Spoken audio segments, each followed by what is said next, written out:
Welcome to this week's episode of Beyond Armageddon. Before we begin, a few announcements. Definitely check the links below for our Sabbat book. It's been on for a while, but it's getting an update very soon. It's called it's called Sabbat the Schism. Second announcement: we'd like to thank RS Experiments for allowing us to use his music on the intro and in the pause screens. So if you like that stuff, you can check out his stuff in the link below. And as usual, we are online every week here on YouTube and Twitch, and we have a backlog of all the previous episodes on YouTube. So if you like our stuff, go there and subscribe. Feel free to interact in the chat. We usually respond. And without further ado, let's begin our episode of Beyond Armageddon.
As the sun sets over the streets of LA, Iris, you find yourself waking up in your haven. You look around. It is all as expected, though you do find something odd. There is a note taped to the door on the inside of the room. Olivia. You call out. You don't hear anyone.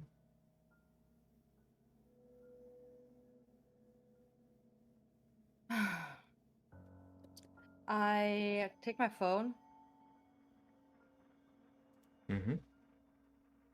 and text Olivia. Okay, what do you say? Did you happen to see who taped the note inside on the door of our haven? Okay, so you type the message. Mm-hmm. You send it.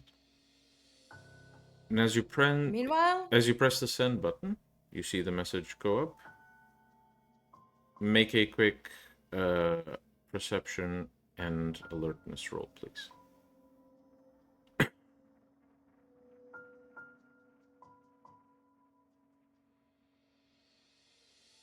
one, two, three, four, five, 4 successes. Mm-hmm. So you usually text, send messages, and pocket your phone without thinking too much about it. This time, as you're beginning to pocket your phone, you notice something before you do. Mm. You check it, you try to read the message again. And it's not that there's no text there, there is, but for some reason you can't process what the text is saying.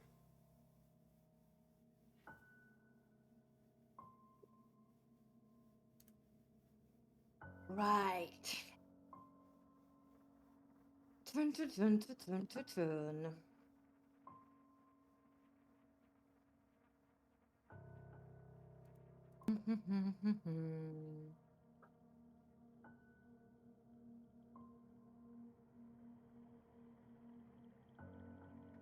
I'm going to use summon on that Malkavian I've met. All right. You Wait. can roll Actually, for it if you wish. first, I'm basically going to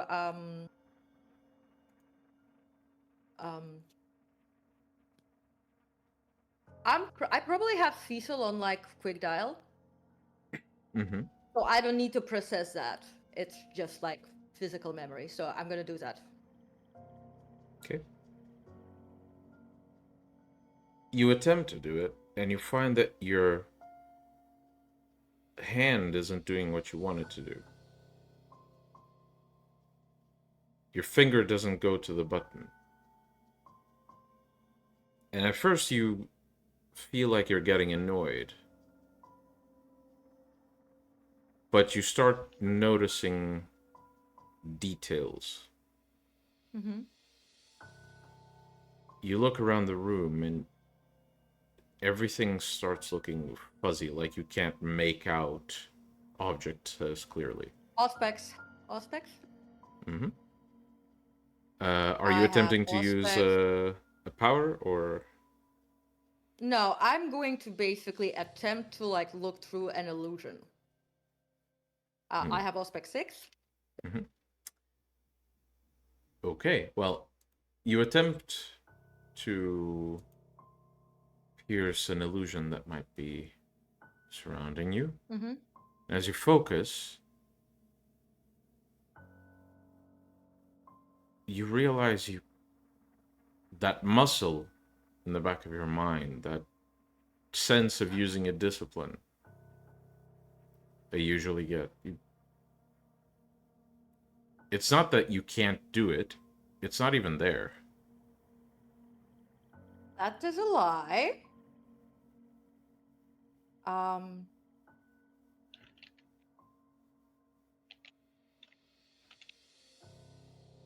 Right. What about my spirits? That's not a discipline. That's not a muscle. That's Very magic. true. And Right. yet, So you. you look around. It's almost like the world isn't what you thought it was. I'm going to. I'm like I have like at least two different like eldritch being inside of me Mm-hmm. at any given moment.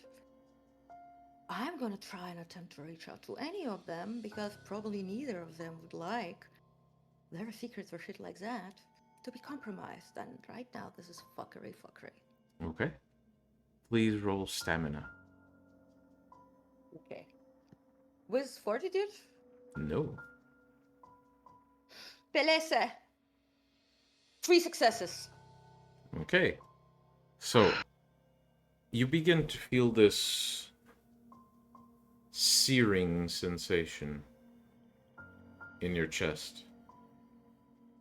And while you manage to stave it off, you feel that something's happening.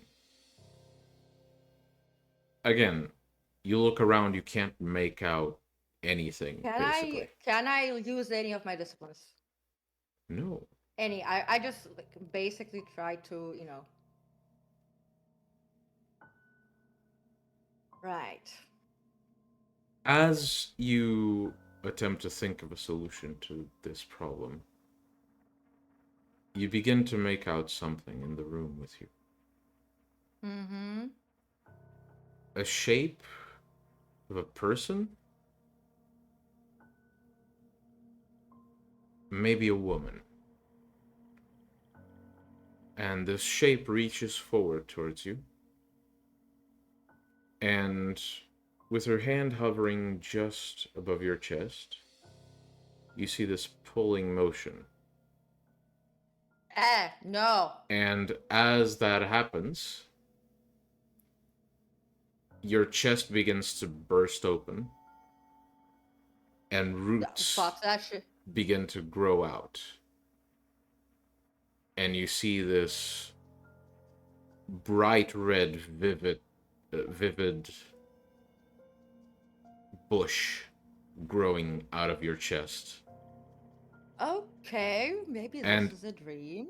and as that happens, you open your eyes in your bed. Ah, my fucking god. I look around, and I'm going to try and sense if there's any like magic or like like traces of anybody's like like presence. Okay. Perception awareness, please.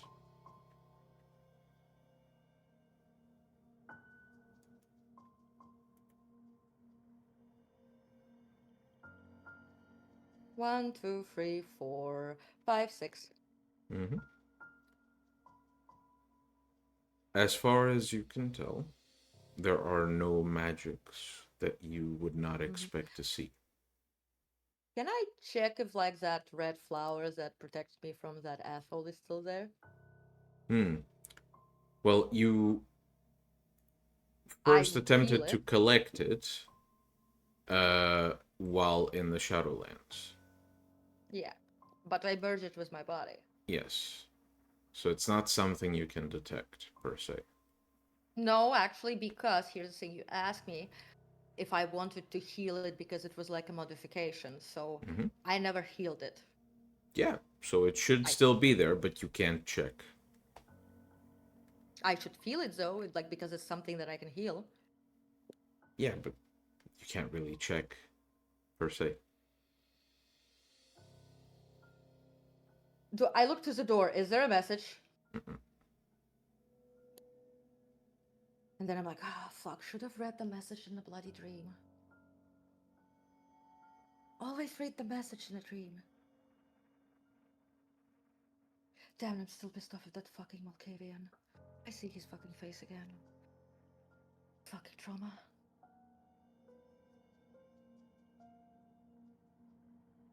Anyway, I'm going to basically get dressed Mm-hmm. and, weird fucking dreams and visions where I get pulled apart or whatever. Like, it's just another Tuesday Very true. on a Hellmouth, just another Thursday on a Hellmouth. So she's going to get ready, and first she's going to basically sit down and basically meditate to put like a cage of secrets on her mind. Right. You may make those rolls. And as you do this, we're going to briefly cut to two other members of the pack. We join Jack and Aiden as Aiden finally reaches the location Jack asked him to go to begin certain exercises.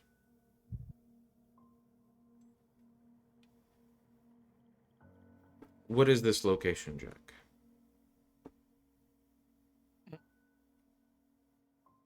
Given the topic of the of today's lesson, that might be like a very ran down hospice.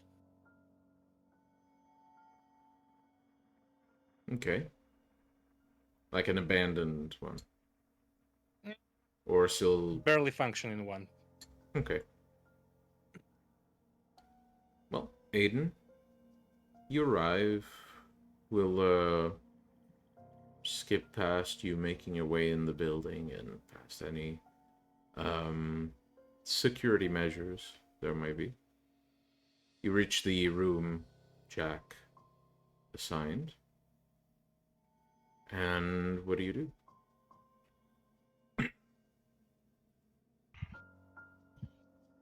Well, I glance around and I'll open the door and peer inside the room before stepping inside. All right. Jack, as Aiden peers into the room, what does he see? Jack is like, like the stereotypical image of Victorian era doctors observing the patient. He's probably observing some,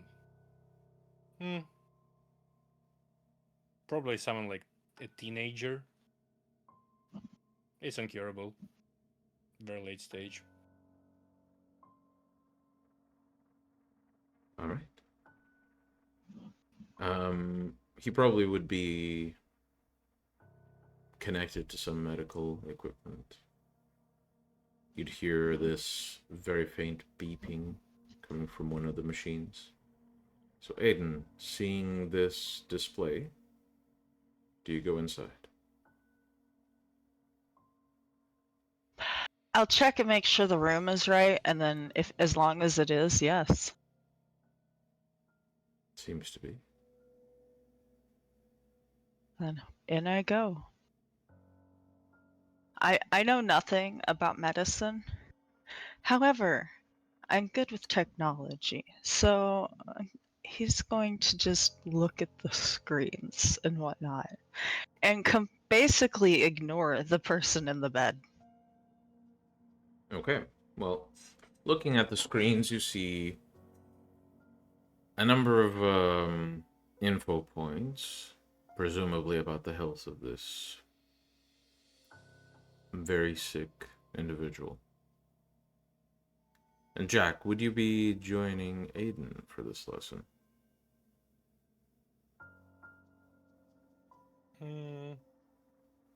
I might observe from the shadows first. Okay. I will send you a private message in a moment. So, Aiden, you look at these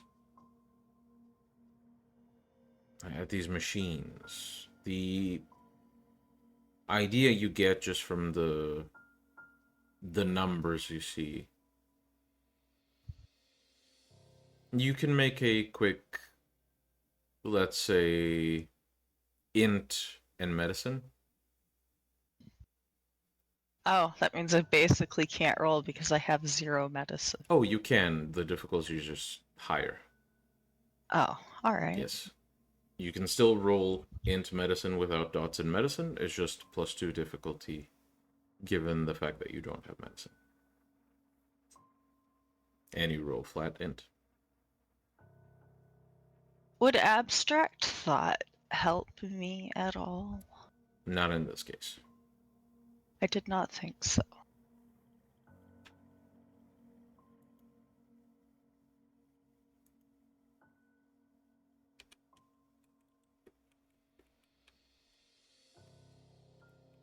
Well, holy shit. Nice. Hey, that works. That's actually 3 successes. It is indeed. The way we roll, this is 3 successes. So, Hell yeah. looking at the machine and looking at the numbers. First of all, the type of machinery this is.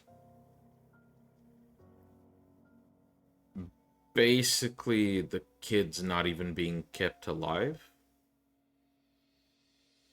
The machines are just measuring his current condition. And from the looks of the numbers, it looks like he's barely hanging on.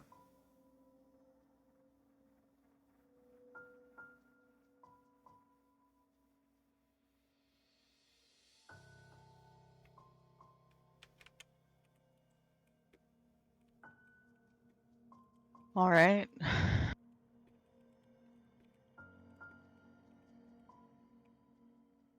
Is there anything else Well, you'd like to do?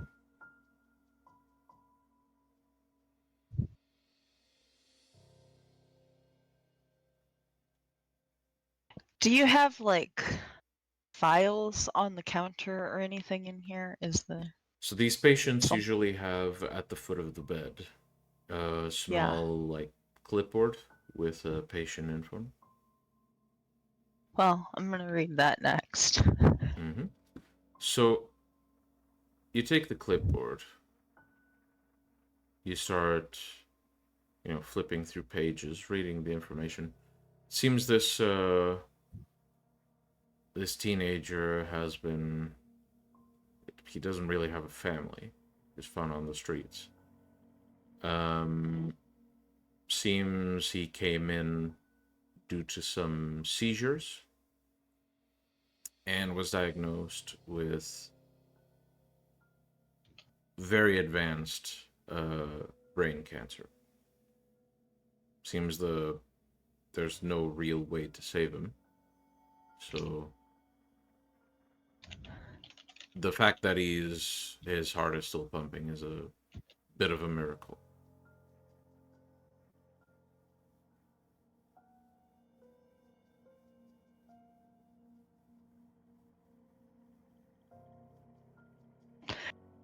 I am going to put it back at the end of the bed, only I'm gonna be purposefully a little bit loud to see what happens. All right. Kind of an asshole move. So you essentially toss the clipboard and it kind of clatters on the little not box but the little container. And as you do this, the beeping on the machine that measures the kid's heart rate speeds up only very, very slightly. And you see the kid slowly open his eyes very weakly and look around the room. He doesn't really move. And as you see this, Aiden, you begin to smell something in the air.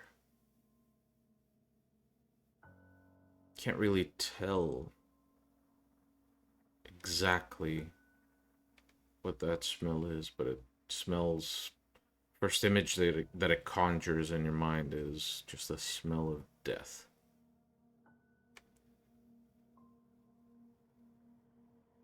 And you feel this presence behind you.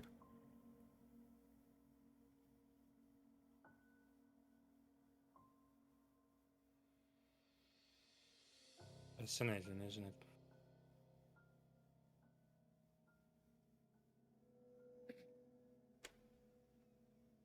Could you say it again? I Really didn't hear you.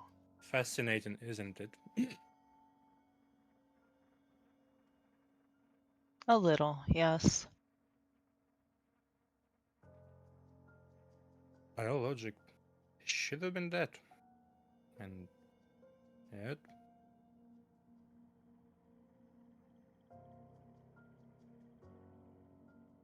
but we're here not to talk about his somehow working hard. We're here to discuss a more simple matter and somehow more complex. How do you feel about death?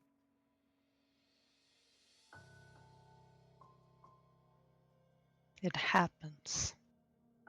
Why get attached?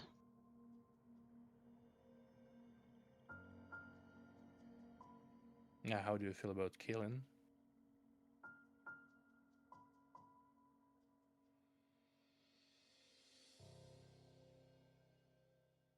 It's a means to an end.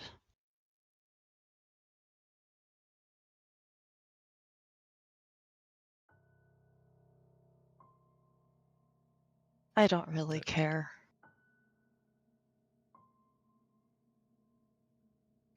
Not caring is good, but on my path, you'd have to at least try to always gain from the death.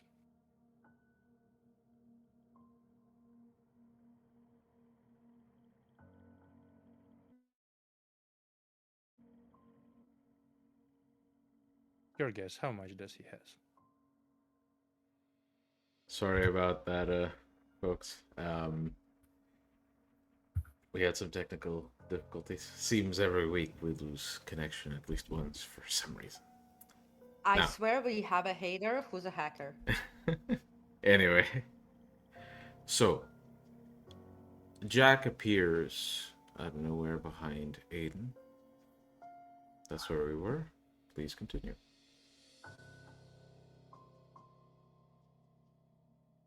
I don't know, Miguel, if it catch like a bit of dialogue. Just a little, but it was about enough to have introductions in Little Elf. Yeah. Give me a second.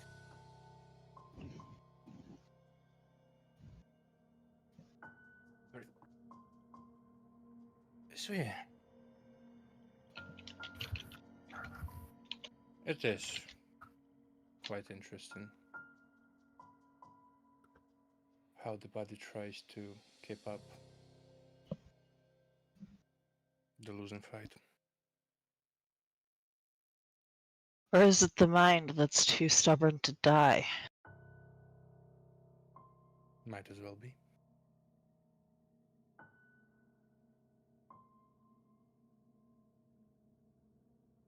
But yeah, what do you reckon? How long does he have?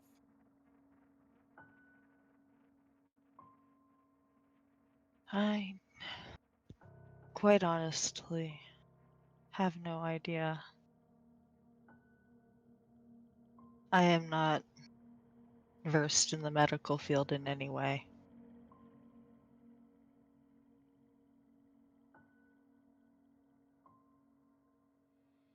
He Days, a will... week. That seems reasonable. But would it be worth saving him if he, in case he had more time, he'd do some greatness to this world?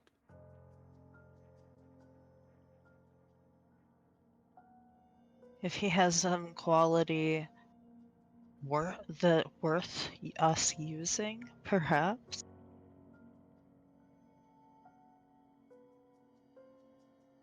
He's got nothing for us to use. It would be pointless.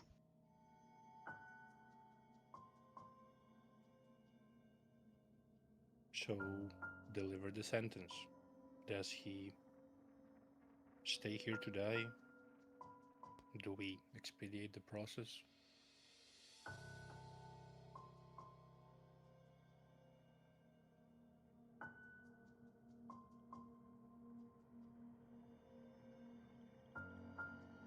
Either or.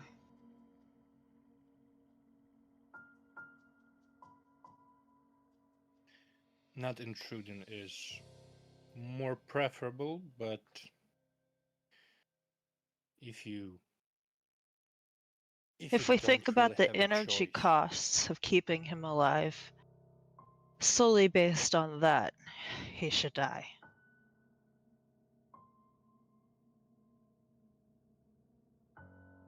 that is in a way true.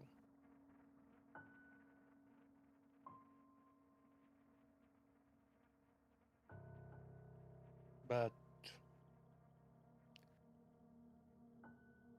what lesson would you gain if you strangle him, pull the plug out?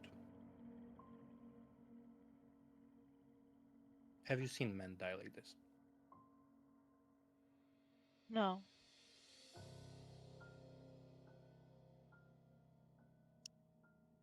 I'd be able to do what Vicus did. To like, Yeah. I might actually be able with dominate and aspects, like possess the guy and like Yeah. translate what's going on. Yeah. It wouldn't be pleasant for you, but I don't think it matters if it's pleasant for you or It not. would be a new experience. Mm-hmm. Yeah, so Jack will sit down in a chair and do some possession. Okay. which I have to find the rules for. Well, the guy's willpower is 1, so...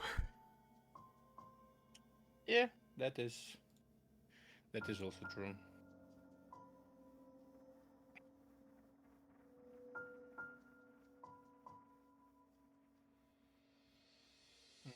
Just a second.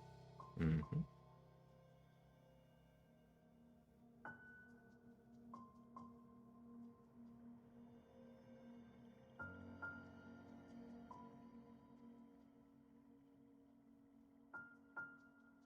So he rolls willpower and I roll charisma intimidation. Difficulty 7 for both of us. Well, let's see if he gets a Well, success 5 then. for me because my intimidation is lowered by 2. Mm-hmm. Let's see. Oh god, he got a 7. And I gotta roll 5 Wait, dice this- at the difficulty 5. Fail this and make me laugh. Okay.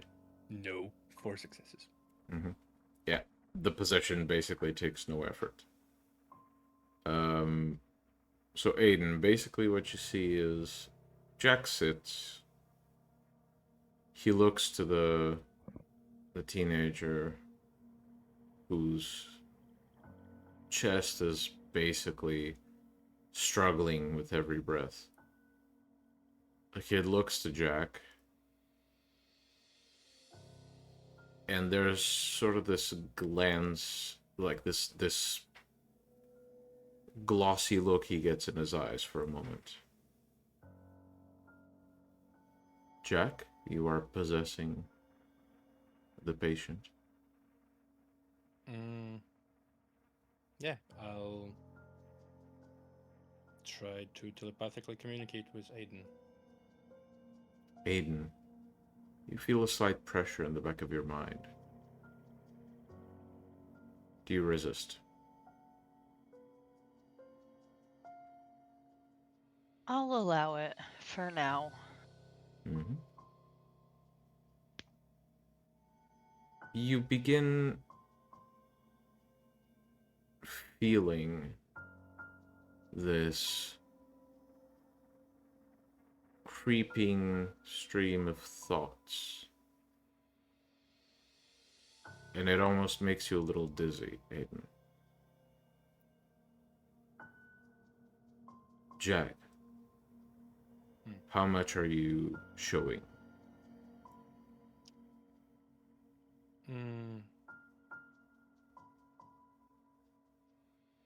I'll show enough to like open up the perspective. Like just slightly pushing. So, not the entire thing. Suffering is relevant-ish, but I just like show how it feels to be dying actively. So, Aiden, as you almost feel yourself stumbling a bit, you take a seat in one of the chairs meant for family, and you begin to feel the experience this kid is going through. Every breath, he's essentially lifting this colossal weight on his chest.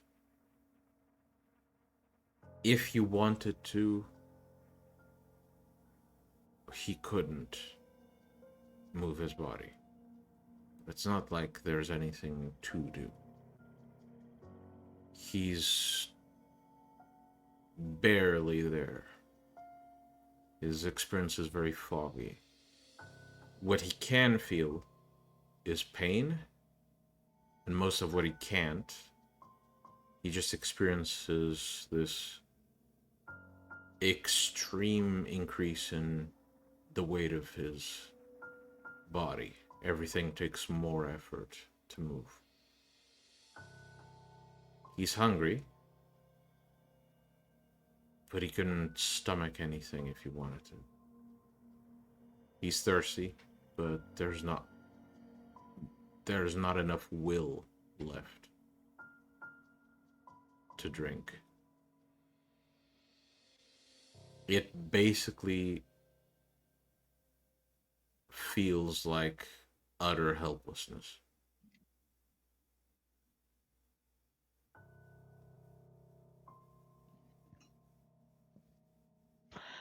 I think he does stagger back and uses the wall against his back to stabilize himself.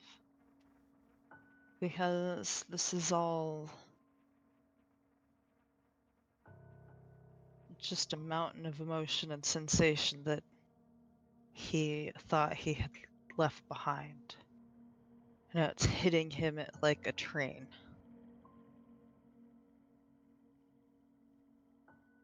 Jack, do you continue the stream of thoughts? Yeah, but like careful, because I don't want him to frenzy. Okay. Make me a quick wits and medicine, Jack. As for Aiden, you continue feeling this helplessness this kid is going through. You sense the sheer effort he has to put even to keep himself going. Whatever parts of him he can still feel, it's like this dull ache that is all consuming. His eyes are glossy. Can't really interpret the room the same way he once did. And you sense he starts thinking of where he came from. He thinks of losing his family to hunger last winter. He remembers starving in the streets, begging for money and getting little to nothing. He remembers starting to get these moments where he would fall asleep and not really understand what was happening. His life starts flashing in his mind, and it serves as a very welcome distraction from his current situation. What does this make you think?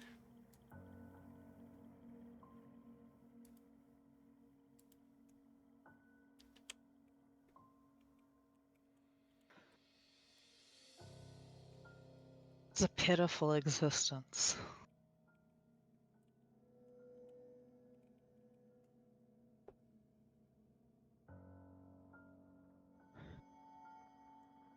Jack, do Jack you would maintain? telepathically, yeah, Jack would telepathically tell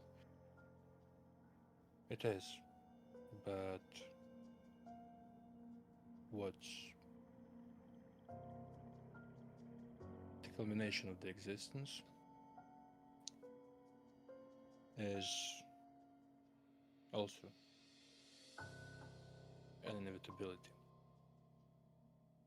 even for likes of us.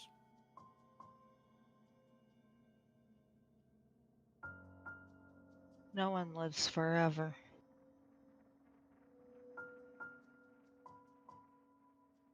Yet, not being afraid of your own death puts it into more of a perspective. Like this child, you don't have to be afraid of it to at least try to avoid it.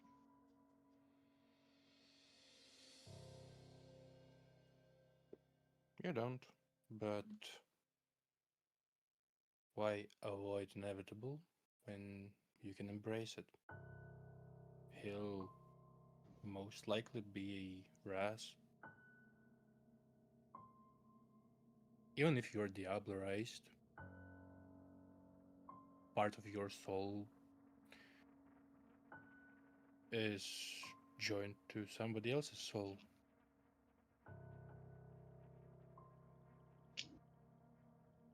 You could even say sometimes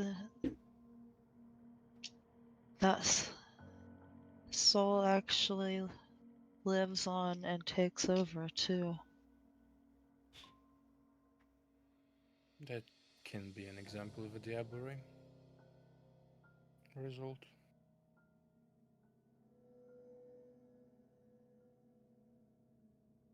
And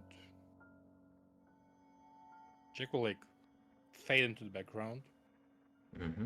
and keep the stream of basically dying consciousness All right. connected to Aiden's. Aiden, you begin to feel the thoughts of this dying kid strengthen in your mind, almost as if you're seeing through his eyes. You feel each breath begin to cost you more, each heartbeat costing you more and more. You still feel this desire to keep going, this repeating thought of, I don't want to die, I don't want to die, not yet, just a little more. What do they want so bad that keeps them wanting to live like that? What did they need to do? Are you trying to find out? Most likely. Yeah. That is good. Unfortunately, That's my boy. Unfortunately, Jack is the one casting the power. Yeah. So well, Jack can you show you this if he wants to. You can hear Yeah. him thinking that at least, you know? Jack would show. Yeah. But my assumption is it's most likely just guilt. Going I could have done more than that. You feel that Jack digs through the kid's mind. You begin seeing flashes of times while his family was still alive. Times where he wasn't homeless. Times where he wasn't even in this country. Memories of friends back home. Memories of a specific friend he had a crush on. And as you see these memories, you begin seeing again through his eyes that the room starts fading. Everything starts slipping away. Is he dying? I ask Jack. Yes.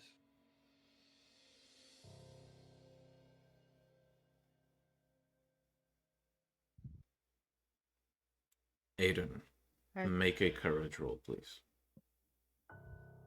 Remember that due to your path rating, I had courage 3 is dice. yes, courage is limited to your path rating.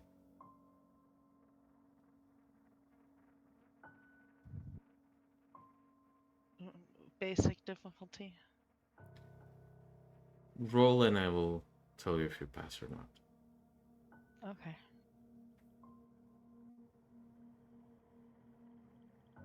Okay. You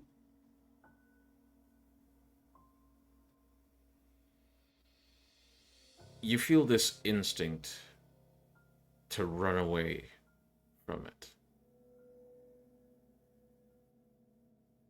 And yet, you persist. You begin to see the world around you fading. The pain slowly goes away. The weight of the body ceases to be weight and becomes numbness. Your eyes search for any sign of light, and all you can see is this very bright dot in the ceiling where once you saw just the light in the room. And as that dot decreases in size, as your mouth no longer feels dry, your chest no longer hurts, your heart no longer tires, you feel yourself slipping away. Until you just find yourself leaning against the wall and gasping for a breath you didn't actually need, Aiden, as the connection's broken. I think he actually might have a few bloody tears leaving streaks down his cheeks as well. Even if he doesn't understand why.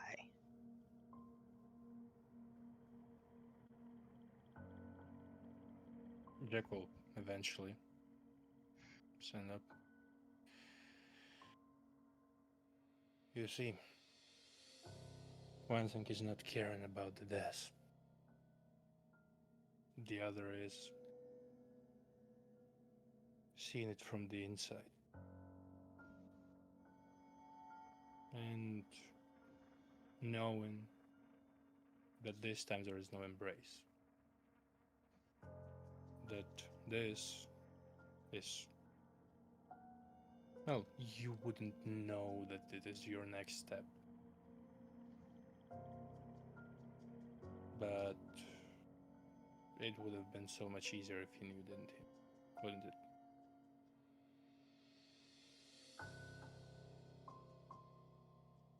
Yes.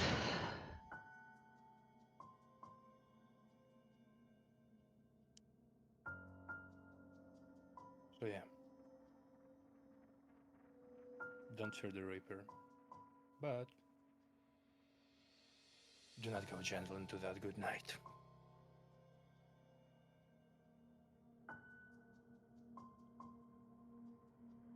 Poetry now, is it? Seems fitting.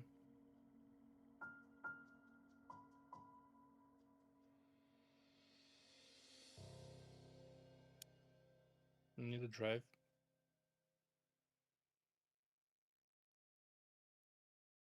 Or you'd prefer to go contemplate your life or something else?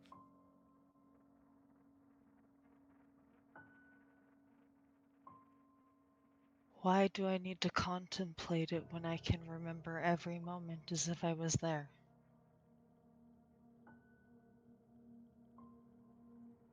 Oh. You get some more perspective. Might as well use it. But still, the offer of a ride stands.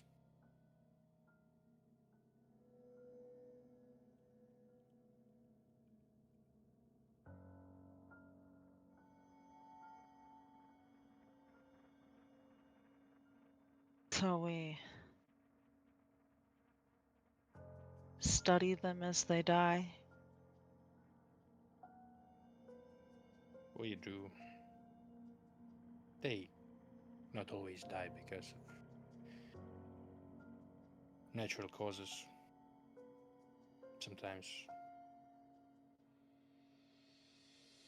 Sometimes you have to do what you have to do.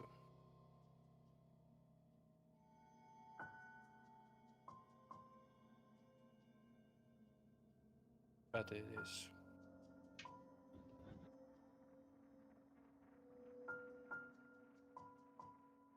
It is not as bad once you know that that is not the end.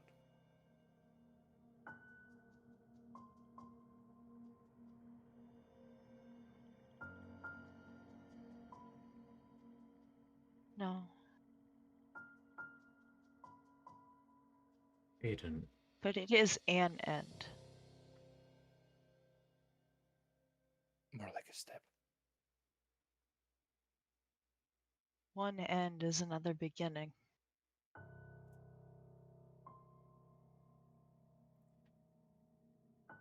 Aiden, You were saying, Miguel. given what you've just witnessed,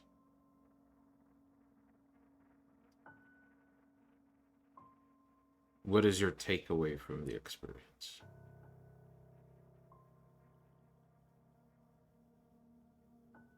If you had to reduce it to a single sentence.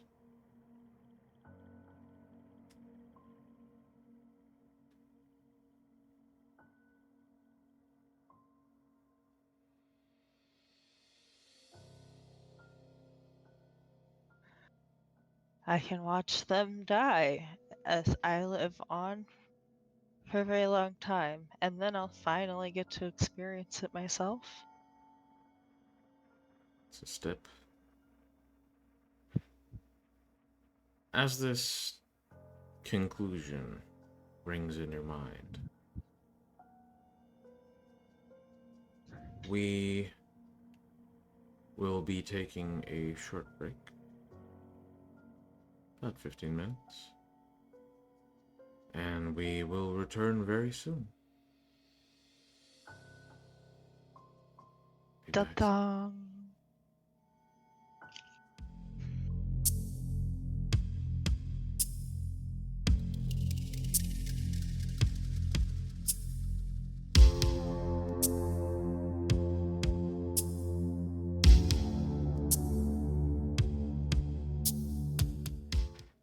Welcome back.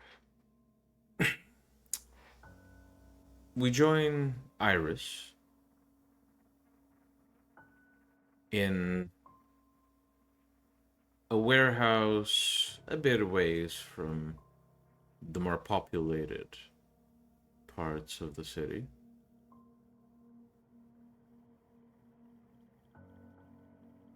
Iris stands in front of a table in this makeshift soundproof room within the warehouse. With excellent lighting, by the way. Mm-hmm. What is Surgical Iris? light. As Iris moves her hands, what is she working? Well, for like straight up after like getting here, before she even received like any message of her like guests wanting an audience, she had been since her schlachters that she previously made, the hounds and the they had some biological flaws, which required constant resupply with blood, just for their bodies, like to properly work. Given her newest development with vicissitude, which allows her to make very fine adjustments and change, she would have basically have her, Schlachter be like most of them like somewhere in the sewers, and I don't know how long it takes on one Schlachter, but essentially she has her hands on a Schlachter and one can see underneath her, like on her palms, some traces of blood, and she's concentrating and something is happening. Okay. So as Iris focuses and the Schlachter seems to remain still, sometimes eyeing with curiosity, mostly trying to stay as still as possible. Iris hears a knock at the door. Oh, by the way, is Olivia here? Like, I would have to let her know. Olivia's that, always like, around. I basically, like, look, like, with the, like, like, exasperated roll with my eyes to Olivia. As in, fine, let's get the show going. And I just, like, nod to her. Mm-hmm. And mentally, I just, like, also, like, just quickly, like, send her a telepathic, like, SMS. Hey, how's my impression of our first meeting? Olivia looks to you, rolls her eyes, and opens the door. Iris, like, remains with her back to the door. She is working on a Schlachter. Olivia seems to look out the door,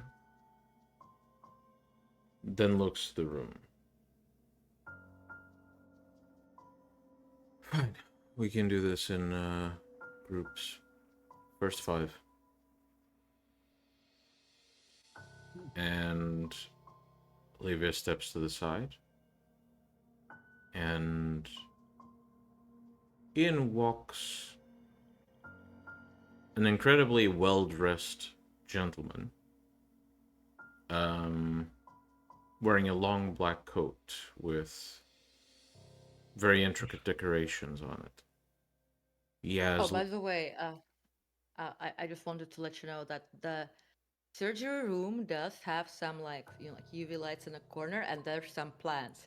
Essentially, because this is still within Iris's, like, like, domain range, that basically, even if she's facing with the back, that is something that she can, like, switch briefly attention to. So even though she's turned with her back to whoever's coming in, she knows. she sees them. Yeah.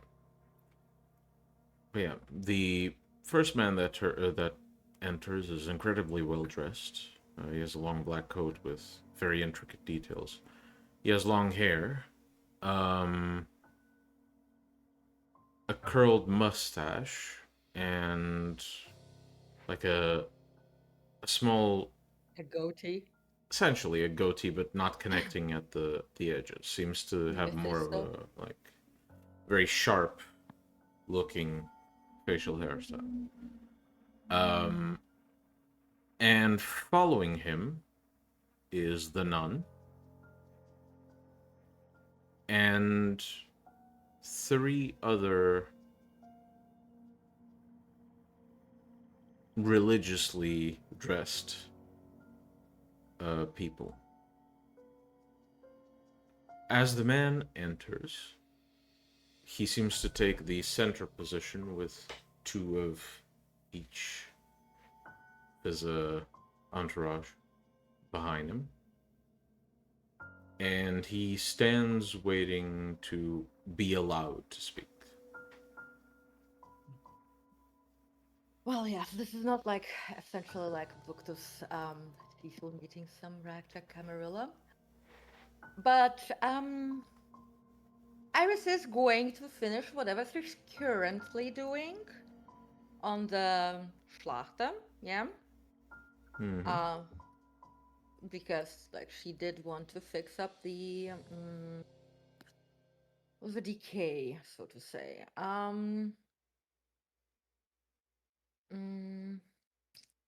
So after she telepathically instructs the Schlachter to sit and guard, and reaches basically to the side of the surgery table with where there's some surgical tissues. Cleaning her hands. She very slowly, taking her time to very like precisely clean her hands, she turns around. One moment. Brennan, please mute. There we go. Apologies. Um, Proceed. she very turns around, looks at each of them, as she's very thoroughly cleaning and sanitizing her hands. Finally, she throws it out and I'm glad that you arrived in a timely manner. It's good to see you, my fellow brothers and sisters in Cain. The man in the front takes a deep bow and signals for the others to do the same. And as his head is still down in a show of respect, he speaks.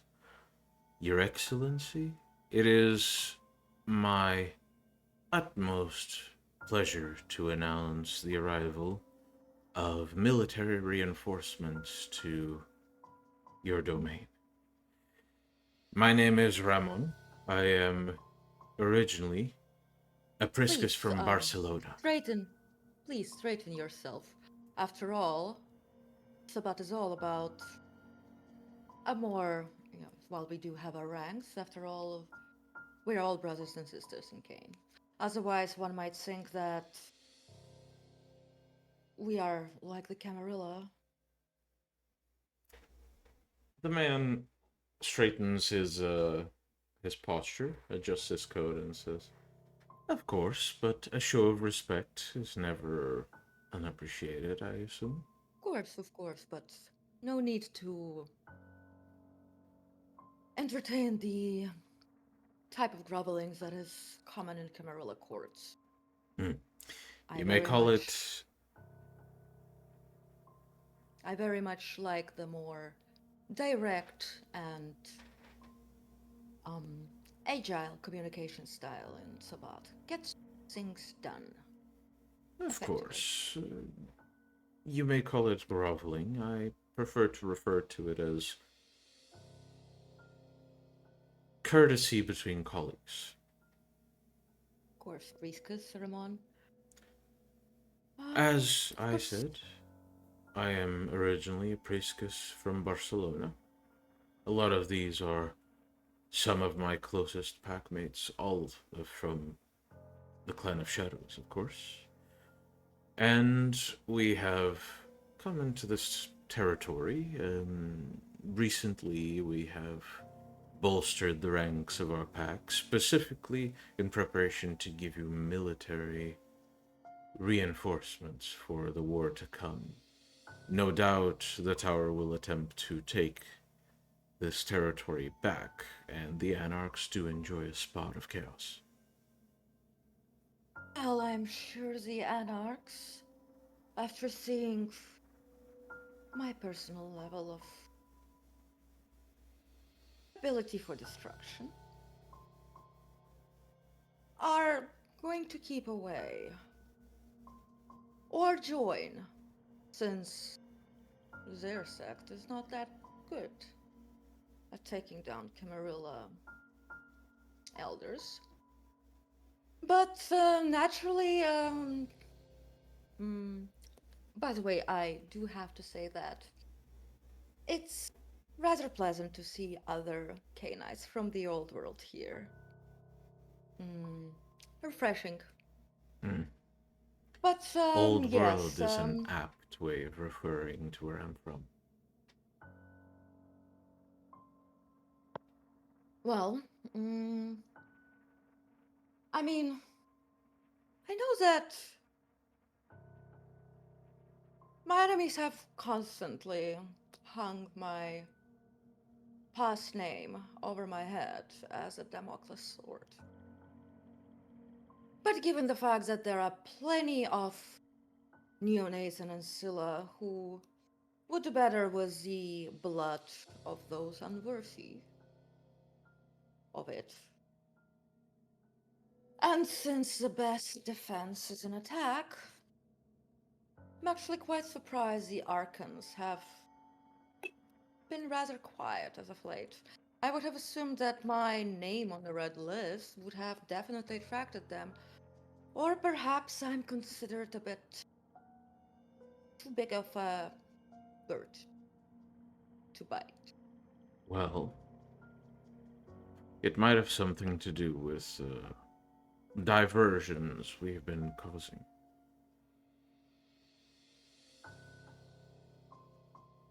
On our way here, Oh, we tell me more. decided Tell me more. to.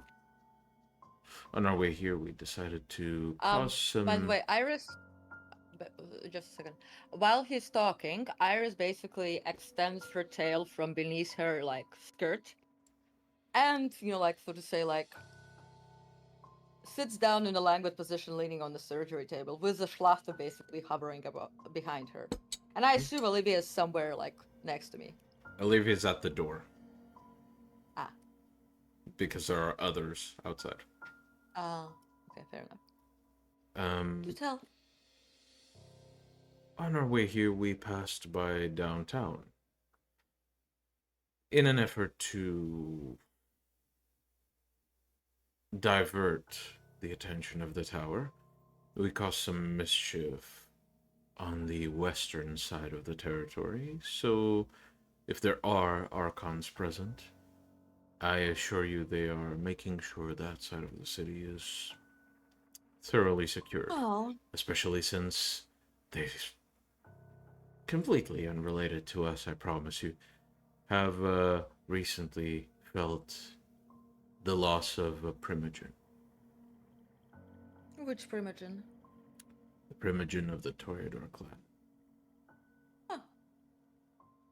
What's that? Never bothered to learn the name. Well, that is quite good news. Especially since the primogen can be quite annoying.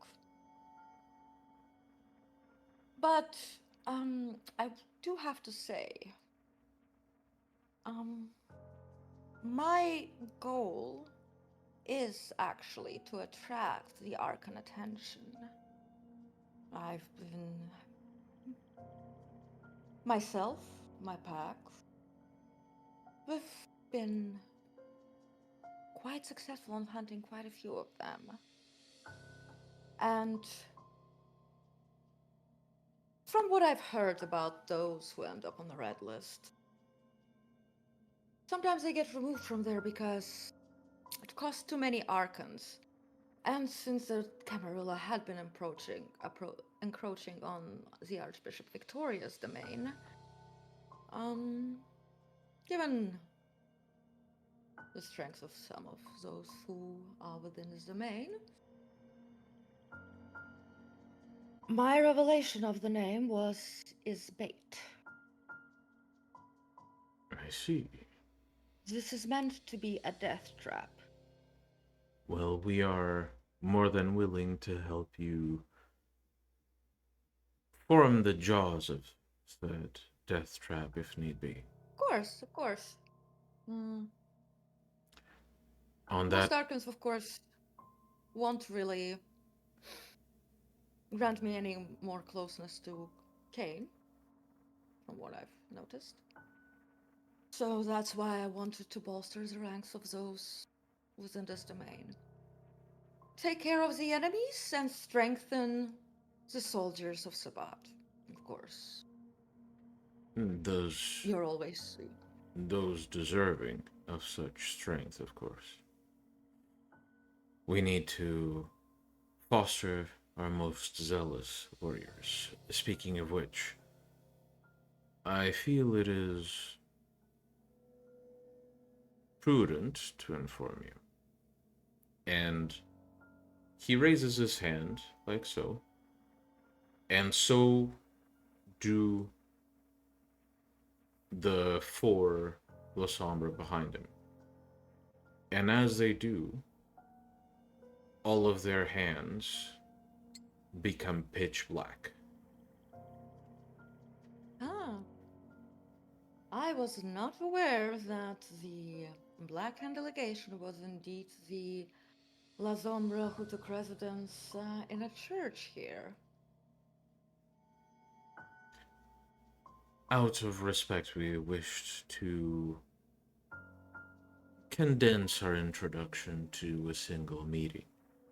It seems we caused you some matter of discomfort from doing so, and for that we have our deepest apologies. Well, I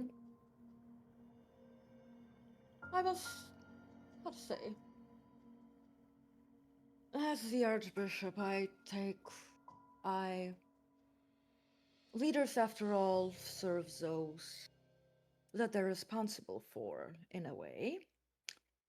And obviously, if I believe I see some distress in some of my most loyal allies, even those whom we don't really see face to face about ethics or even religion, but, you know, I might have had a bit of initial prejudice, suspicion. But all forgiven. Our deepest thanks. And as mentioned, we are here to devote our full support to your military might. Oh, all right. Last time I had a visit from a Blackhead member, it was a Malkavian. Rather, A Malkavian. yeah. In Los Angeles. Just a second. If you are checking, look? you are saying No. something very accurate to the events that you have experienced. No. That's not what I'm planning to do, okay? Can you, Okay. like... Yeah, of course. So what I'm actually going to do, I'm going to use Mask of 1,000 Faces to basically take that face on. And I have Vanish now, so I can basically do it in... In front of people, yeah. Yes, so... Oh, what was it? Wait, actually... What would it cost me to use Fluid Flesh? Because that one is, like, less finicky. Well, To do that? fluid. I'll tell you this: for a Mask of 1,000 Faces, since this is more of a story thing, I'll allow you Yeah. to just auto succeed. All right. Then basically, Iris just like does a wave of her face, and she appears as that Malkavian. Ramon basically looks from side to side and says, "Huh." He leans over to the nun and whispers something. You can clearly hear it due to aspects. He basically says, "Spread the word. We have another pretender on our hands." And then looks to you Well, and says, "I'm afraid you well, have been misguided." misled. He. Wait. Do I remember? Did his hand look like the thing, or did he have a moon? He showed the tattoo of a hand. Yeah, Iris basically basically had that. Let's just say our pack at that time was finding ways to fix our deceased, fix some issues that our deceased doctors had. The pretender broke into our house. I mean, he was, though I will say that he definitely was a Malkavian, and low generation enough that he was able to do some things not available at level 5, at basic powers. I even had a vision, and I thought that it was like maybe connected to him, and I was quite vexed if that was the person who had showed his face today. But I'm glad that it wasn't. But if he finds that pretender, may I have first dibs?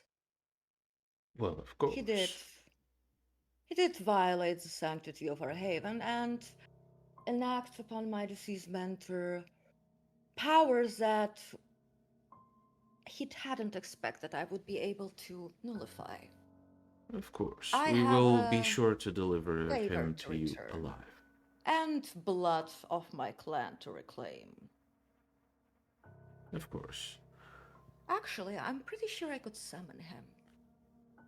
Well, yes, I suppose. Would you like to do so while we stand guard and the rest of our entourage introduces themselves? I'll first do some divination, and then you never know where they might be hanging out. Of course.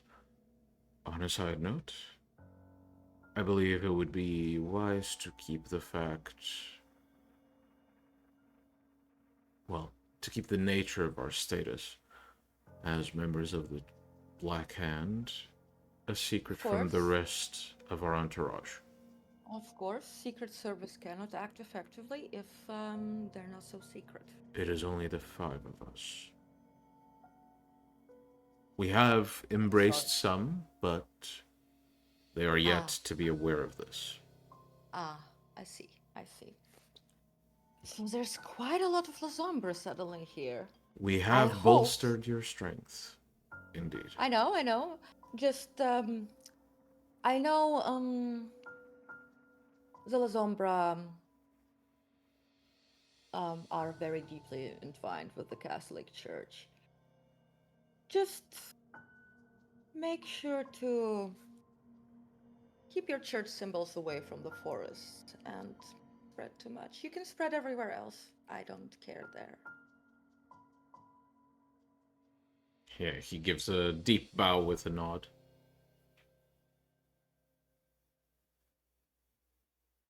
I'm sure Baron Abrams has nothing to say if the Catholics were to take over. With all Lord knows they need some faith in Hollywood. With all due respect to this domain of yours for uttering such crude words, but one day we hope to bring you Abrams's head. And I won't specify which one. Regardless. I would rather not see his other head. The one that contains the eyes. We will be on our way. The others can introduce themselves. Do not be kind to them. They don't deserve that just yet. Sorry, I did catch your name, but what about the other 4? They are referred to as the Nameless, specifically because I have stripped them of their identities. They serve as my hands. Huh. That's quite transhumanist. Holding on to past identities is rather Antiquated. well, not even antiquated.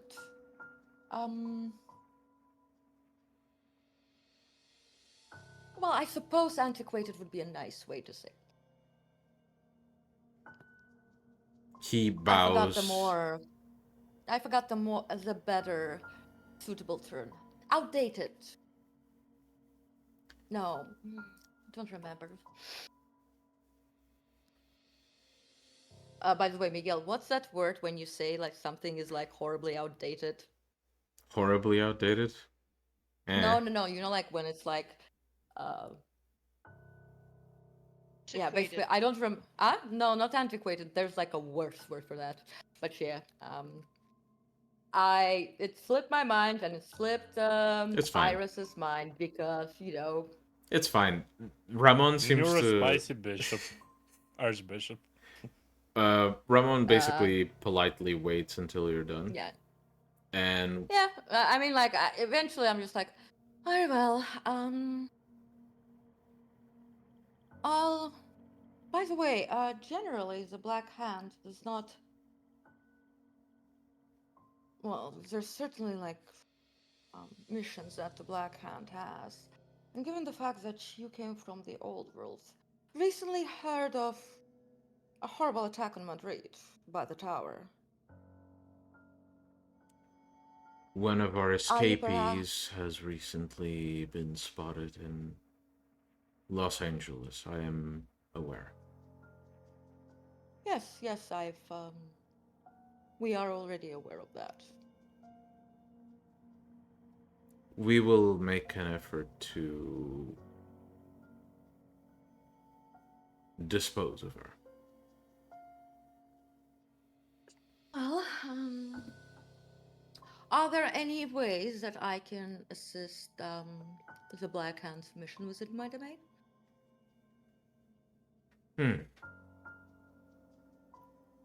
Simply allowing us to do our business within your domain will assist us plenty.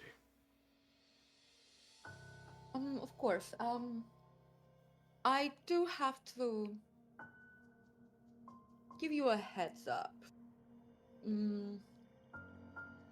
Keep an eye out, because there's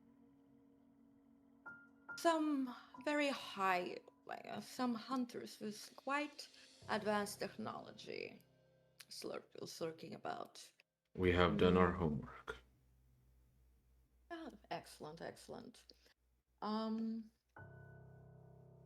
Their cybertrucks explode really well from the inside. Noted. Either way, I'm sure I'll be seeing you soon. And I know you're the Black Hand and all, but don't bully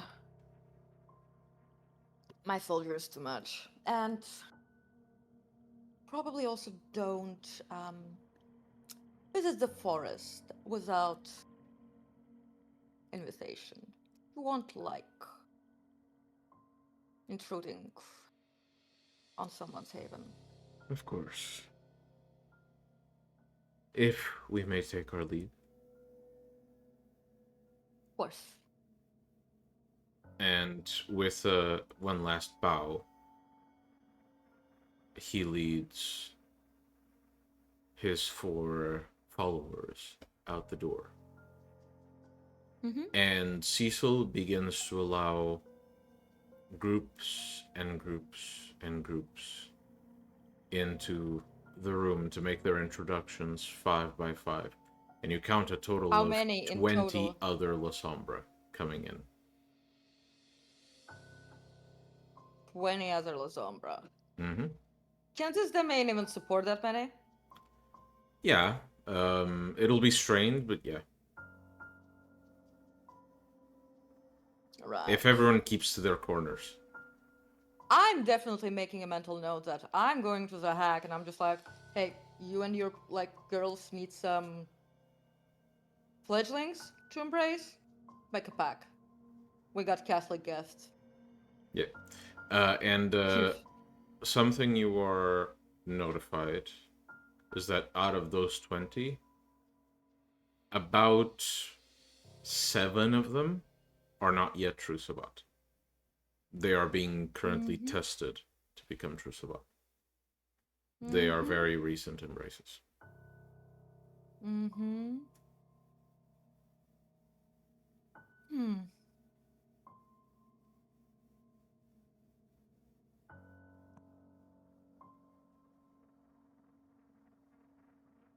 Is there, their masters are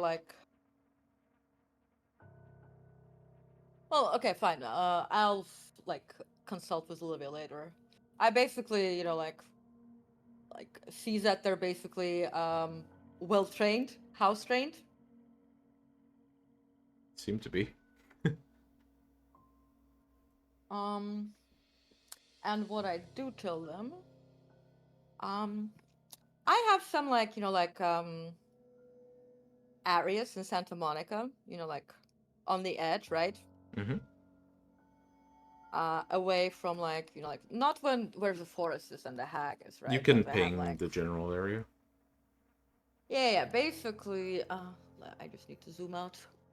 So, like, I'd assume that basically, like, this is like where Santa Monica Pier is, right? The like brightest Santa thing, Monica right? Pier is where the red dot is. Okay, so like Asylum is So somewhere if here. I move it away, you can see that's the pier. Yeah. So essentially, Asylum is here somewhere. Mm-hmm. Okay, so here is the Hag, right? Here are like. Hag is here. Mm-hmm. Um. So essentially, basically, I do have like some areas, right?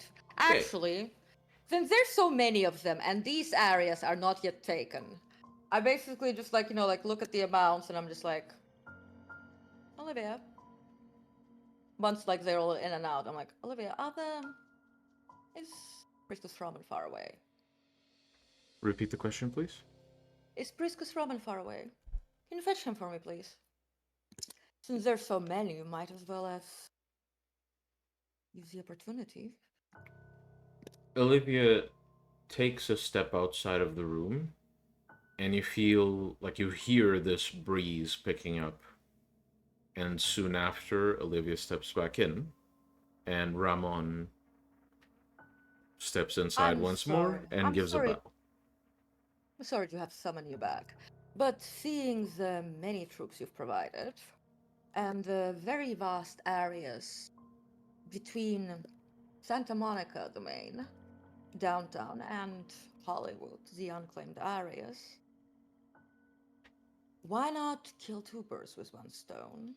You get to test battlefield your new soldiers, and we get to increase the areas that the Sabbat controls. And basically, Iris pulls out the Santa Monica map and basically starts like showing to him, like the areas that are under no one's control. Mm-hmm. We'll make a note after the session of which areas you want to No, take but it's control of. like basically see these You can these like tell empty me Yeah. afterwards. What do you say, Priscus Ramon? Does it seem reasonable? Is that a demand, Your Excellency? No, I mean, you definitely have your own, missions and whatever your leaders and the region expect from you. But seeing all these soldiers who are not yet of your variety, thus their true Sabbat, some of them false Sabbat. Well, I will put it bluntly. If you give us the order, that territory is yours. Iris basically quickly telepathically pings Olivia. Can I do that? You receive the thoughts of Olivia, and it's just like, you can, but careful what you wish for.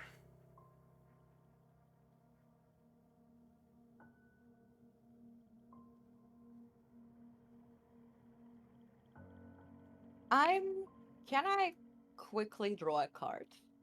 I have them Sure. available. Oh, you start shuffling cards, and Ramon seems No. very I interested. don't even. I don't shuffle. I Ah. have the card. The cards will buy back. I basically just do this a You run Yu-Gi-Oh over the and fucking card. yeah, hearts of cards and all that shit. Okay. Yeah. Go on. Mm-mm-mm. What the fuck? What the fuck? I don't know. Oh. I don't know. To use the full power. Oh my god. So Also, that's what's my to draw. difficulty? That's to draw. Yeah. Go on with That's the. menial -2. Oh my god. If the difficulty wasn't 3. Okay. Yeah, but like this is like my casual like thing. Yeah, so that's to Yeah. draw, roll to interpret. 1, 2, 3, 4. Of 3 successes. I should be able to say that this was not like. Yeah, so you draw a card, and the card... You draw By the basically way, the... may I ask Hmm? something? Mm, given that like I've developed like like perceiving like with my blood form, right? And I can like transform a part of my body into blood form. After I draw the card, can I basically just like like not taking my hand out of my pocket, just like Like, see partially what the card transform a is? yeah, without like basically taking it out. What are you using to do that? Blood form? Blood form. Because that allows me perception.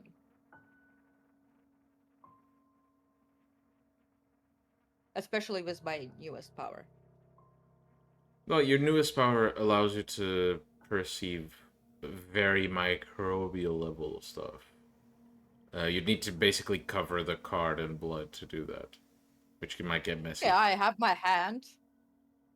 Yeah, it might get messy though, because you're gonna get the card It's covered in okay. blood, and it's They're paper. like laminated. They're laminated. Okay, I mean, sure. You can only do that so much with your deck though, and this is your favorite deck. Yeah, I know, If you do I it too know. much, you're gonna start damaging cards, but I'll allow it. Okay. So you feel that you drew the Fool, which doesn't really have anything to do here with this situation. So you just Yeah.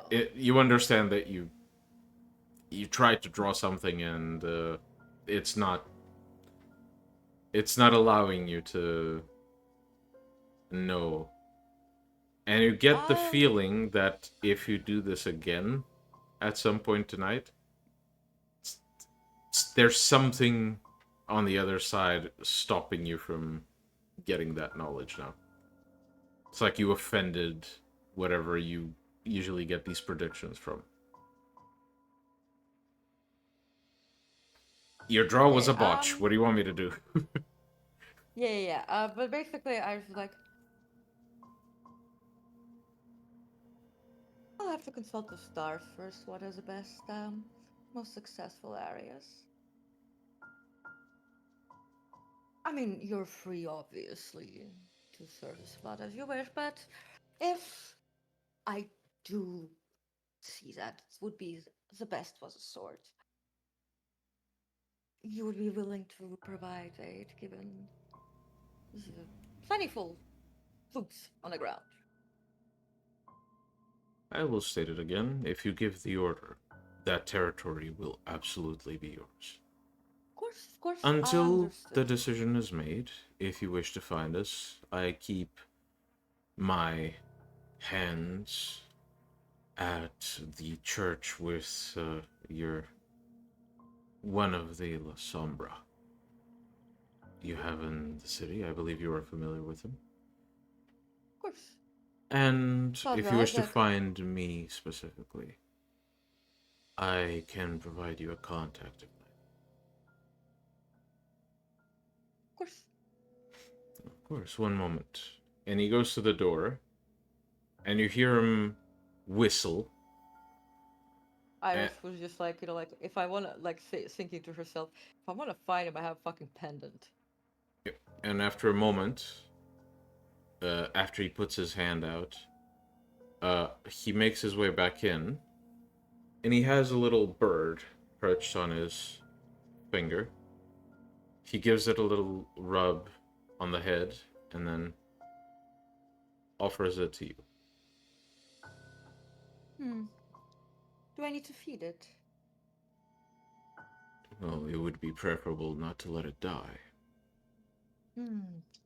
Well, I'm sure I'll be able to contact you if I need to. Without the bird? Without the bird. Of course. He I would rather not see your bird perish. He leans over to the bird and seems to say something, and the bird flies off. What did he say? You couldn't understand it. Proof's probably chirping. But yeah, I'm just like, I'm sorry, just like, I'm not really used to keeping pets that I have to feed. I once forgot to feed an immortal might have possessed some information. So, I'd rather not accidentally forget to look after your birds. My pets are rather self-sufficient. Of course. Is there anything else I may help you with? No, no. I'll get in contact if needed. But very lovely to see so many La Sombra. I mean, given now all we need is many, many Zimi seeing this. And then the founder clans of the Sabbat will be very well represented in this domain. I'm sure this can be arranged. Your Excellency. And he walks out, and all of the La Sombra go with him. As Olivia closes the door, you see Olivia focusing for a moment, listening in. And after a moment, what the hell have we gotten ourselves into? I have no idea, but there's like 20 La Sombra in my domain, and the reason why I wanted to 25. put them the reason I wanted to put them over there is because the Cam and probably Abrams are not going to be particularly, pleased with the development. They're A bit of background knowledge.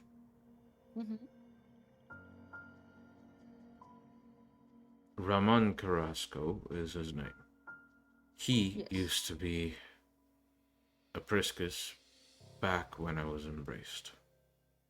He was already a Priscus when I was embraced. Met him a total of one time on the battlefield, and it was the day we got the victory in Barcelona. The day we took over the domain. And Iris approaches. I'm sure it must have been pretty impressive, especially since you were just embraced, but you do remember. It's not just impressive. That's not the point. The point is, if I know anything about him, he's not here just to help. Go on. I have, unless I divine or pry and so on, I really dislike social cues, and it very much exhausts me. I don't understand people who cannot come and directly say that, or at least try and imply whatever. Well, that's going to be the case with everything he says. Even to me. Oh, excellent. Just what I needed. Fucking camp politics here right now. It's worse than camp politics. In Camarilla politics, you can measure at least how much people around you trust you. You're not going to get any of that with him. And I don't know why he's here. I would wager that unless he was sent here, he came here because he wants something. I see him. It's possible he was sent after Jack's sire, but I doubt it. Well, is there anyone in the Black Hound we can ask about this? Doubt it. Hint, hint. Hint, hint, Jelana Jav. I doubt it. Why? You know how I told you it's really hard to read him? Mm-hmm. If it was just from mundane means, I would quite easily be able to read his mind. or something. I don't know how, but it is borderline impossible to get anything out of the man. Well, I guess then, not tonight, but another night, I'm going to be once again using the one tool that allowed me to stay afloat in the tower as a prince. And that is ask the stars and the fates. I'll trust your judgment. I mean, how do you think I've got around without, like, weaseling all those things out of people? Yeah. Regardless, I think you did have some plans with Jasper later tonight. Yes, You should go actually, attend to those. yes. It actually, just to run by you, it actually, even when I was first expecting like just like 5 of them, I was considering, the hag and her childer. She certainly seemed to enjoy the festivities, and she came to them as she did. Being a pagan, I'm sure she'd hate for the Catholics to take over.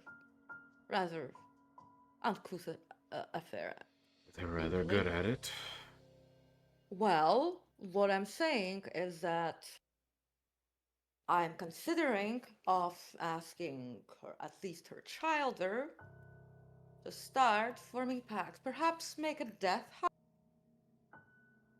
trial with some different clans and so on. And I'm sure I'd have to provide some fledglings or ask somebody to do that, since her childer will most likely. Well, actually, I don't know. But we'll see.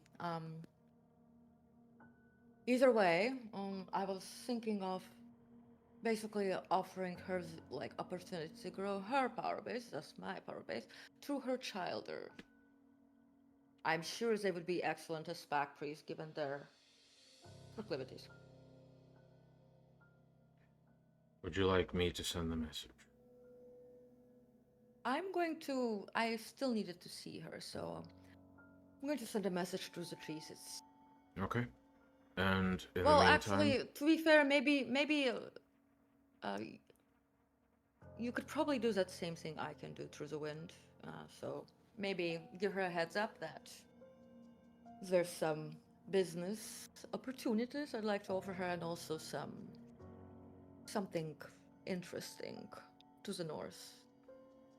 should I also reach out to some of the elders of my clan? Oh, definitely. Oh, definitely. Absolutely. Because knowing what I know about clan politics, um, and I'm pretty sure that Malkavians have pretty much of around the same level of respect regardless of the sect, even though of the destruction we can rage. So, since the La Sombra are the heart of the Sabbat, I think the soul of the Sabbat is definitely needed here to balance it out. After all, who else can... I'll get the word out. You should attend to the rest of your night. Very well. And Iris goes up to Olivia, just like leans over with the forehead. Can't believe you. I can't believe I'm like doing this fucking stupid shit again. It's the stupid shit we have to do for the rest of our lives. Get used to it. Once we're powerful enough and there's like less threats, you know what we're gonna do? We're going on a big fucking vacation, and anybody who knocks on our door is getting a steak. You can always do what I did. Convince a young Camarilla bright-eyed vampire to do the politics for you. And Listen, Olivia, no other Malkavian. with a wink, Olivia just leaves. Iris just sputters and just like that, like. Wait, did he say bride? Bright-eyed. I heard bride. Of course he did. Yeah. And Iris basically takes the phone and texts Jasper. Mm-hmm. Hey, wanna? We had some questions to discuss with a hack, and I need to discuss with her some things as well too. So, you coming? It takes a minute or two, but Jasper replies, I am slightly busy, but, well, Want we need to to- discuss do things you- with Iris the hack. basically texts him, are you no longer in need of a spirit for the cathedral? Yes. Uh-huh. I'll make time so we can go there. Well, use your tree walk. I'm sure I taught you that. I don't know if you've learned it yet. Use your tree walk, and Iris basically says, and get to the Hacks Haven Forest ASAP. Very well. Meet you there. And Iris,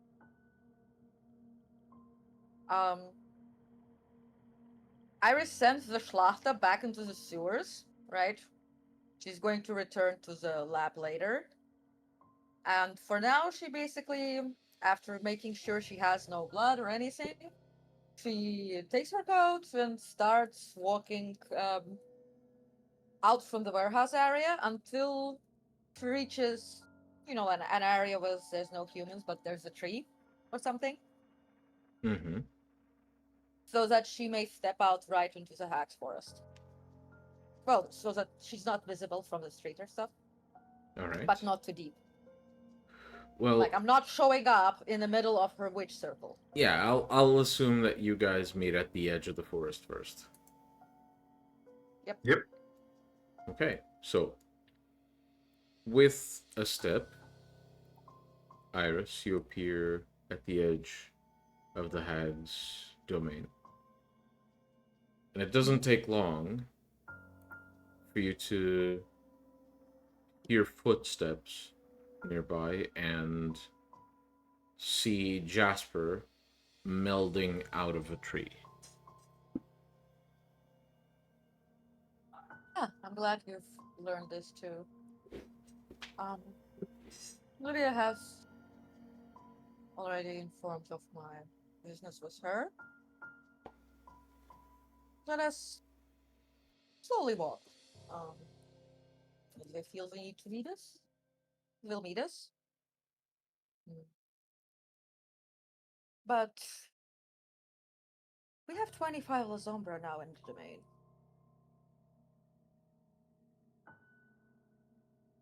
25 new La Sombra. 5 of them are from the Black Hand. They embrace these guys. I don't know what to do with them. But either way, that is also the business that why I'm like Olivia will look for some Dimitri clan elders to balance this La Zombrification out. And yes, that makes my discussion with an offer to the hack quite time appropriate, so to say. And of course, we might as well use the opportunity to discuss that sink in the factory. Indeed. At least for now, it's been kept quiet and hasn't moved as far as Well, I've seen. Here's the But thing. I'm not particularly fond of having a Zombra army, essentially, on my doorstep.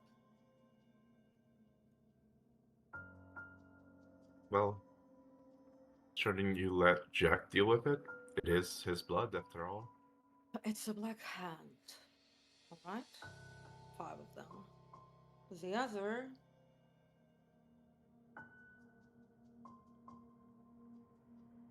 Either way, I'll have to use my divination later to divine the the purpose of their visit. But hopefully the heart of Sabbat can be balanced out by some soul of the Sabbat. I see. I'll get faster with putting our new security system throughout the sewers. Well, we have already a worse security system. But, you know, the La Sombra and their shadows? Mm-hmm. I just say. Well, either way. Iris basically trails off and just continues approaching the hag's witchy area. Mm-hmm. As you progress through the forest, eventually you hear a branch snapping nearby. You turn in that direction I mean, and see one of the coven approach you. She seems to be even more tribal than the last time you saw her. All of her attire seems to be made from things you would find in the land. is your. I've come to talk with your mate here, matriarch. She looks you up and down, then turns her eyes towards Jasper and then to you.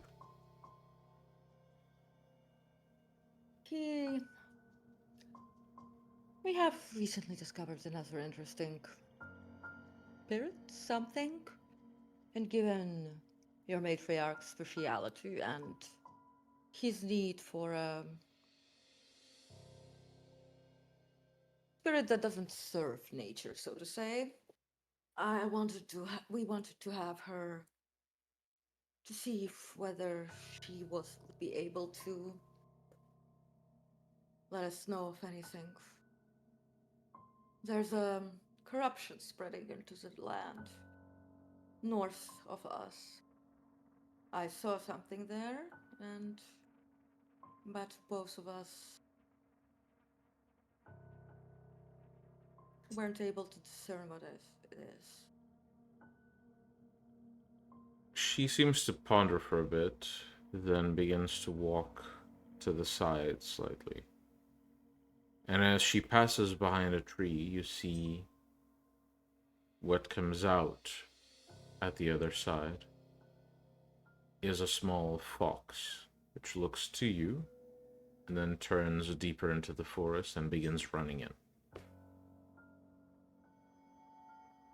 We follow the fox. Mm-hmm. After a few minutes of trailing through the woods, through what doesn't quite feel like a straight line, you end up reaching the same opening where you first meditated with the witch. Mm-hmm. She is at the center, now with the same small sapling you saw the first time, now grown to be about as tall as a person. And she seems to be sitting in front of it, swaying from side to side. And as the fox runs in, and you find yourself entering the clearing, the hag simply gestures to her side. The fox or me? Well, the hag gestures to her own side, presumably in reference to you, since the fox doesn't move. Ah. Yeah, I approach. I greet you, matriarch of this forest. What is the other one doing here? Well, I am currently aiding him in some aspects of the spiritual part of nature. He is. He's looking for a. We were looking for a spirit, a corrupted one, something that does not serve the world, but rather breaks it. Since whatever happens to the spirit would most likely cause its destruction. So we were looking for something that wouldn't disturb the natural order. Which yeah, that's why he's here, because we might have found something, but I wasn't quite sure exactly what it was. It was different from the other spirits. But that was the source of corruption that the water spirits asked me to take care of. Describe it. I described basically the spirit in the factory and how it was able to perceive me in psychic astral form and the weird guards and stuff. Yeah, as you explain, the expression on the hag's face grows more and more puzzling. Huh. She turns to Jasper and says, "You. Is there anything else you can tell me about this? Your perspective on it?" From my studies, at least, I believe this would be what the werewolves call worm-serving spirits, one that causes destruction on anything and corruption upon anyone. Other than that, there is nothing too much that I can relate. The hag straightens her back with a couple of crunching noises coming from her joints and proceeds to stand up. It's clear that she was sitting here for a very long time. I don't know two ways about it. It has to go. Well, that's why we sought it out, because the spirit that Jasper needs will be destroyed in when its source is used, so we didn't want to really harm any spirits of nature or. We wanted to use this corrupted one as a sacrifice. Use it. It would be destroyed and it would No. achieve. You don't use it.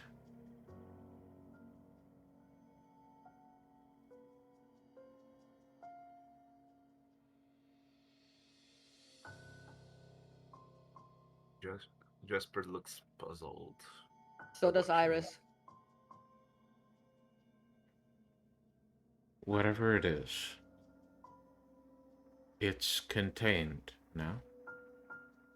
And it's either destroyed or it stays contained. You sacrifice it. You sacrifice it. Something might feed off of it for that sacrifice. That is my concern, that it could have a more general effect on, I'm not aware of whatever this is, but maybe the hounds to the west do. Though I doubt they will speak. My point exactly.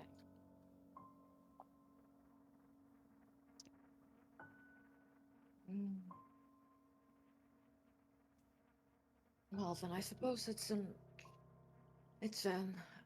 problem that we would need to look when our hands are a bit untied, but I had another reason to visit you here, matriarch.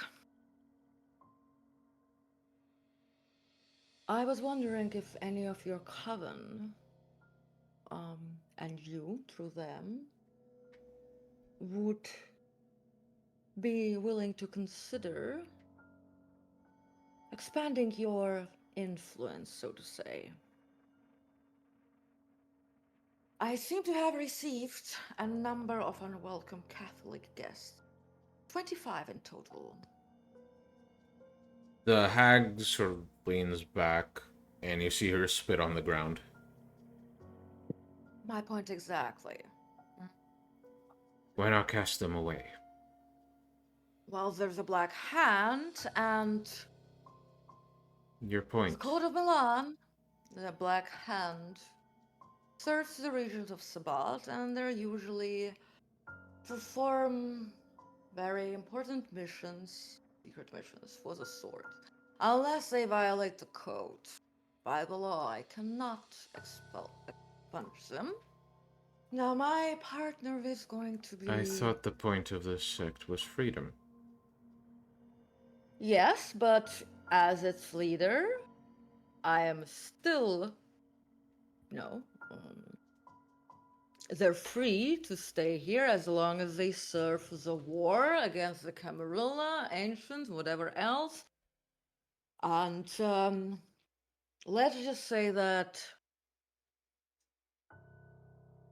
before there was the code, the sword often resolved to petty infighting over territory and all that stuff. Either way, I'm just kicking them out just because I don't like their quantity. It's not going to be good for me as the Archbishop.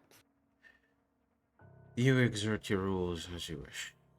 They may not have limitations Yes, when it comes to you, but let them know there are limitations when it comes to my forest. They are to stay I out. did let them know. I did let them know quite sternly that if they value, that they do not show up within your domain because they would be unwelcome. Not for Given long. the opposing faith. But that I also let them know.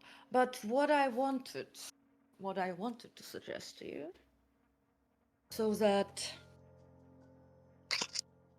we have a bit more balance. The Tibet are often Kaldun and also practice the old traditions, but it will take some time for them to show up and other Kaldun. But you are here, and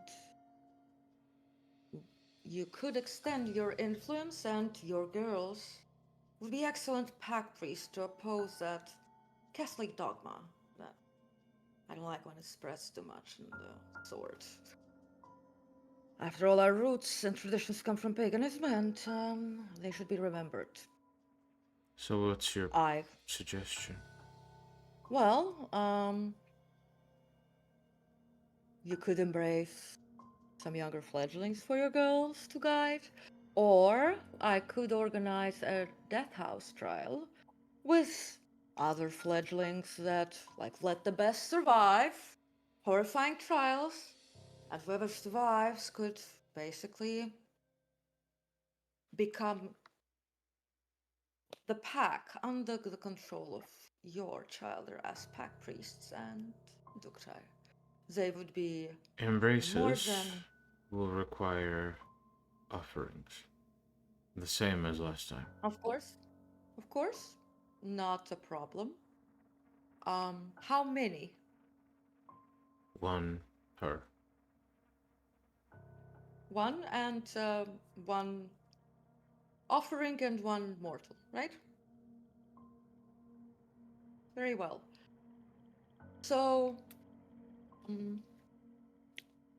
would you consider having your child there lead some packs and teach them the old ways, so that the Catholics don't forget to whom the forest and the land belongs? She looks to the fox. and deep into the tree line, at which point you notice there is another one of the girls basically watching from the shadows. You can only see her because there's this sort of reflective quality to her eyes. Mm-hmm. And then the hag turns to you and says, I believe they're ready to lead. But Good. I need a larger coven. Not an issue for me. If you Not bring an your issue. offerings, I can train more. And the coven can grow. Of course. Of course. Of course, I'd have to give basically the laws that, you know, of the Code of Milan and the Voldery and all that the Sabbat follows. I can teach that to your girls. That way the Black Hand will have no way of doubting their ability. And also, in a way, that also cements your position within the domain, as they won't be able to doubt your contribution to the sword or claim anything like that. Since they, that Umbra will find definitely like issues if like there's like, why you're not in a pack, where's the Waldry and so on. And I'd rather not have all of this bother you. I'd rather have your girls leading and offsetting those Catholics and reminding them that the High Clans are not the only ones with power.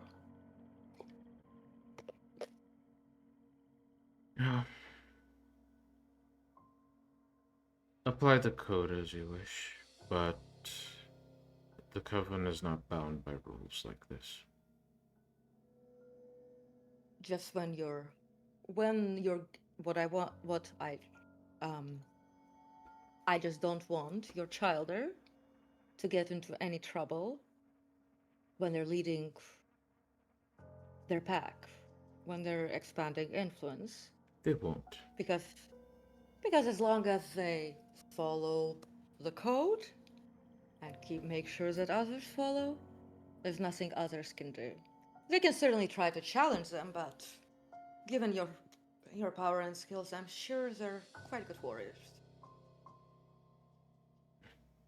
No such thing as a good warrior. Only alive?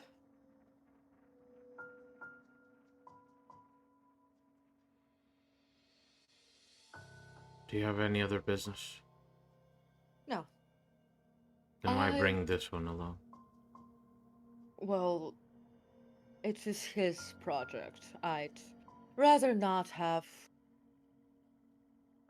I have also other things to focus on, so. By the way, he has also learned the way of nature recently. Taken quite well to it. And respectful to the land and the forest. Better be the case. Spreading the knowledge without care for the culture is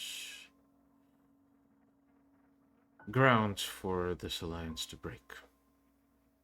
Well, first he learned from me the other ways. Right?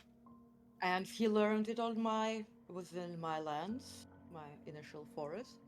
And I watch that he does not bind or otherwise dominate spirits, but rather learns how to entreat with them. The hag almost instantly appears in front of you, Jasper, and sort of invading your personal space a little. And she examines your eyes. Go on, speak. You're telling me? Or Jasper? Jasper. Well, I had a question. You mentioned that spirit was being contained. what is containing it and who contained it. That made me quite curious to know. You described it in a facility, yes? Indeed. Well, it grows in power in that facility, I would assume. It has yet to reach out to other places in the city, correct?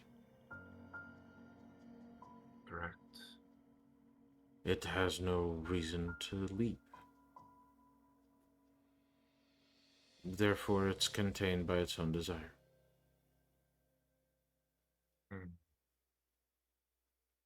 I see.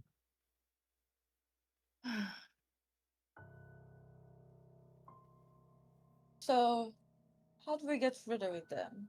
Destroy it. The water spirits were rather adamant that it needs to leave. If you wish to face it, be my guest. But I've seen enough destructive forces in the world that if I don't know what this one does, it's because I have not interacted with it yet, and I'd like to keep it that way. Understood. Well, Find a way to deal I'll- with it through indirect means would be my advice. so if what happens if the factory is destroyed? Is it freed? Or if it's I no longer wouldn't know. functional? I see. Well then, I will send a message when the Death House trials, and you'll receive your offerings fee. Two? Would you like 2 new students again? Oh, I do have my pupils. Let's do 4 this time. 4. Very well. And Iris is like, yes. Iris is literally like, If you could show me where you intend to get them. well, the mortals. Or the offerings. My future students. Well, last time I've searched the web, and this research library onto the occult, for people already practicing or interested or like in folklore and the old ways. The grounds they came from. All right. Well, I'll definitely let you know. I'll Where make a did note you of get that. these? I let her know where I got these. It was probably a lay. Well, it was LA, but do you show? Do you tell? I showed on my phone. Okay. So to be clear, because this does factor into one of my notes, and this Yeah. does have some effect.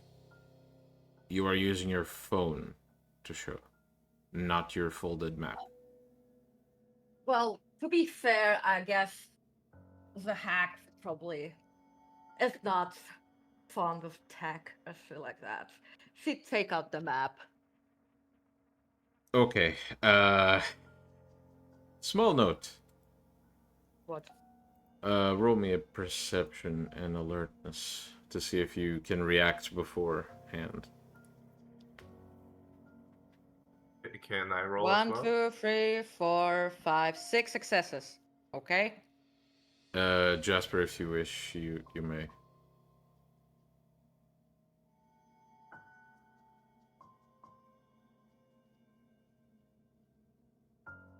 I have 6 successes. I know. Jasper can roll as well if he wants.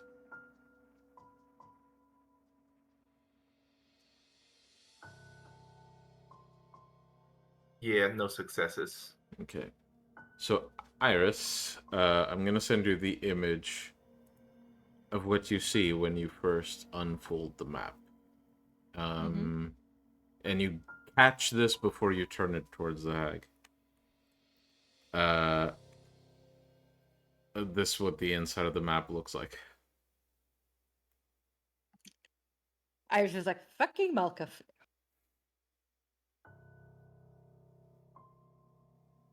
What the fuck? Malka wouldn't be the person responsible, but okay. Who would be? Who wouldn't be? Well, roll We are fucking easy to fuck over with. roll a quick roll flat wits, because this is remembering something and connecting the dots. Fucking Kane. Nope. Do I notice that at least Iris is She fumbling seems a little bit, agitated, and thanks to that botch, Iris, you are convinced that this is probably Malkov.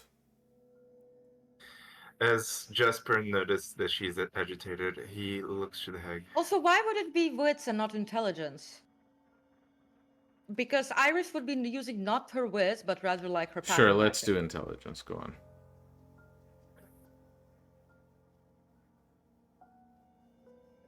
One success. Fine, I'll accept Listen, it. I had my card already stolen. I'll accept From my... it. I'll accept it. Iris just like... You... Iris just like... You remember that the last time you opened this map to show it to someone was near a noted trickster, Abel. Mm-hmm. And Abel is capable of performing some fun tricks, which he has used in the past. When that, goes, clicks together, she's like, oh. like internally, she's like, phew. Because the last time, she pulled out, some weird shit from her bag. It was because, some stuff disappeared. It was because, somebody pocketed her stuff from, her bag. As Iris is still agitated by whatever is happening because Jasper does not know what it is exactly, Jasper looks to the hag and asks, out of curiosity, and also to give time for Iris to fix whatever the fuck is happening. Holds herself in front of the hag. Yes. Is there, by any chance, out of curiosity, a ritual that heals the land from the pollution of humans that have done, or slight destruction they can do?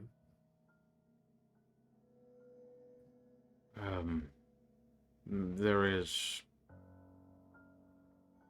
something we can do. It won't heal the land. That is not our place in the natural order of things. You would have to reach out to the hounds for that.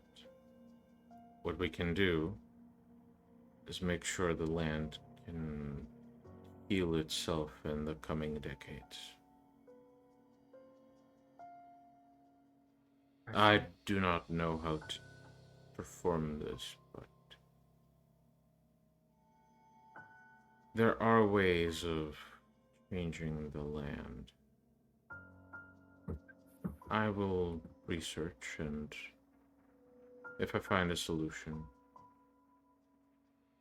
I may send word, or just do it myself. Jasper gives a slight bow as he says, "Thank you for your generosity and your knowledge." Iris basically unfolds the map and points to the areas from which she picked up the previous two. So that one, and she points to the relevant one, used to live here, and this one used to live here. I'd like a student from the Savage Ones here, and she points to East LA. Hmm. And a student from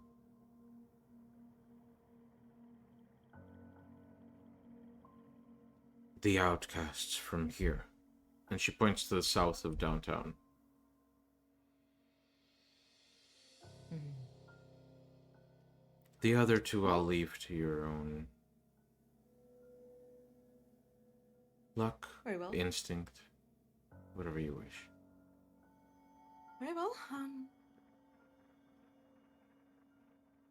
When they're found, I'll let you know. But we should be on our way. I'll let your girls know when. Do they wish to observe the Death House trials? They will. Very well. Then I'll send invitations when it's organized. Be on your way then. Do you have any clan preferences for the chosen in a Death House trial? Gangrel Malkavian, Bruja. Let fate decide. Very well.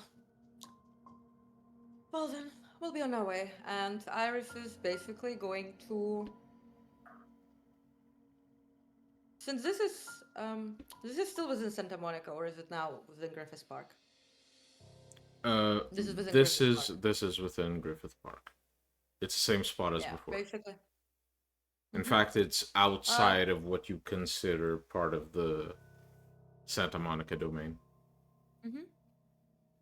Yeah, so basically, Iris is going to walk, like, past, like, the Griffith Park area, until she basically gets to the, like, edge of Santa Monica domain. And that's where she's going to basically step into a tree and, like, jump. All right.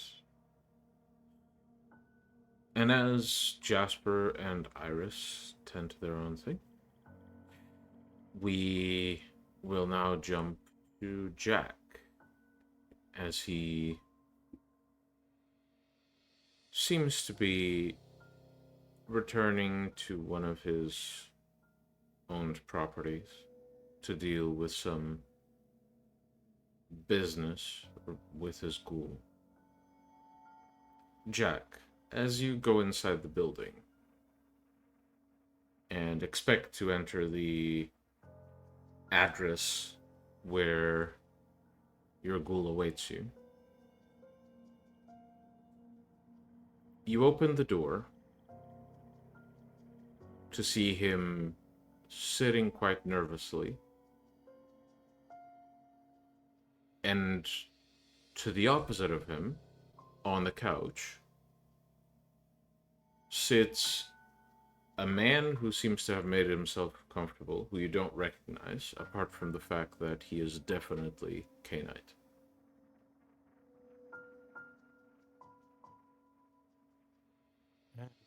To what do I owe the pleasure? I see. Is this your master? He nods. Good. Jack, is it? It's good to finally meet you. And you were... He stands up. Ramon Carrasco, Priscus of Barcelona. And I am also the master of one of my silent hands you have met before. And as you fully open the door, you see his entourage of four, including the nun. It is nice to see you. It is. He turns to your ghoul and says, offer us some privacy. Go buy yourself some cigarettes or something.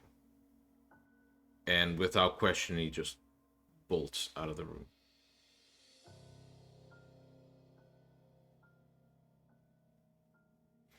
Jack, we've heard some news. There's been plenty, so if you don't mind elaborating. Your lineage has been quite busy causing problems.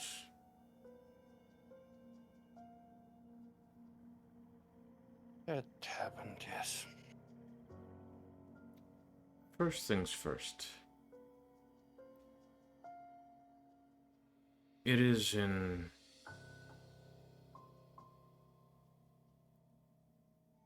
Well, coming from reliable sources, we have learned that you essentially led to the death of your sire's sire,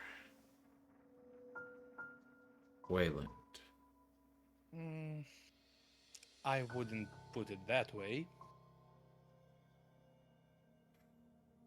Well, unfortunately, your word is not worth much right now. Given the fact that Wayland was seemingly fit to die, yet your sire survived, and as a result, defected.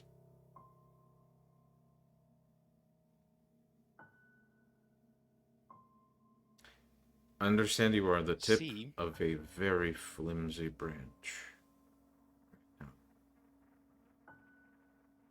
I do understand that. But I offered Valen a proper way, the by the book way, and he didn't challenge me to monomacy. I didn't kill him, so the fact that he decided to attack me in Archbishop's office might have expedited the process, yet I didn't ask for it. I was quite ready for a monomacy.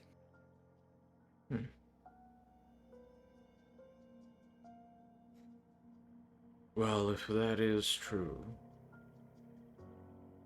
then I'm sure you would be glad to demonstrate your loyalty to fellow shadows. Issue the challenge then. Oh, nothing of a challenge. We simply wish you to tell us some information and perhaps get something for the clan.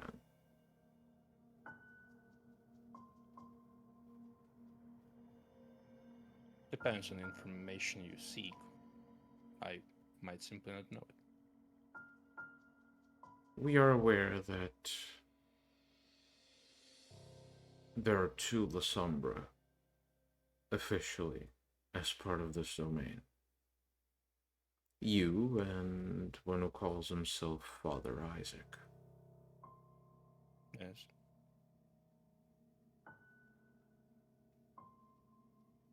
In truth, there's only one La Sombra, isn't there? Would you specify?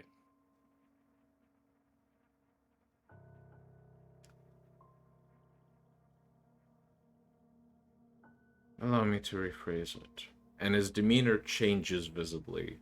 He becomes far less friendly and more direct.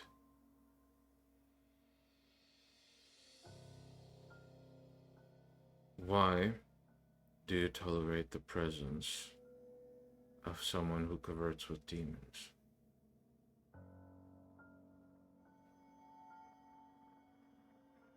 Well, as far as I know, he fights against them. Quite successfully, from what I've seen. Why do you protect someone who's killed a fellow shadow? Because Unprovoked, might I add. because from what I know, that is new information. And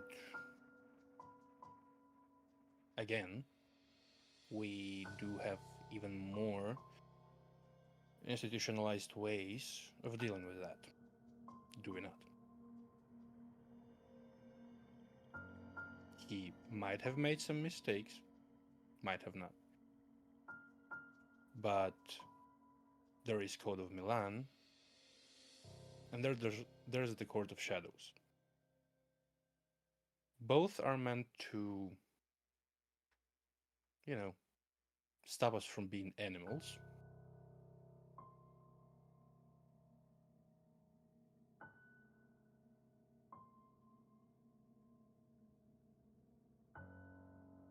Allow me to then offer you the challenge, as you put it.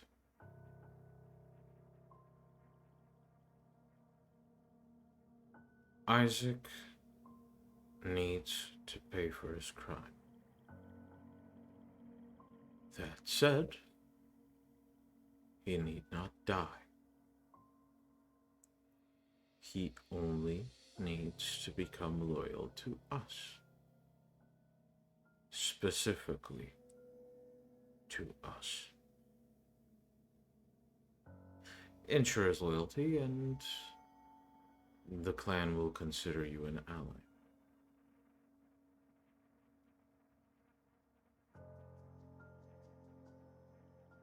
I will see what can be done.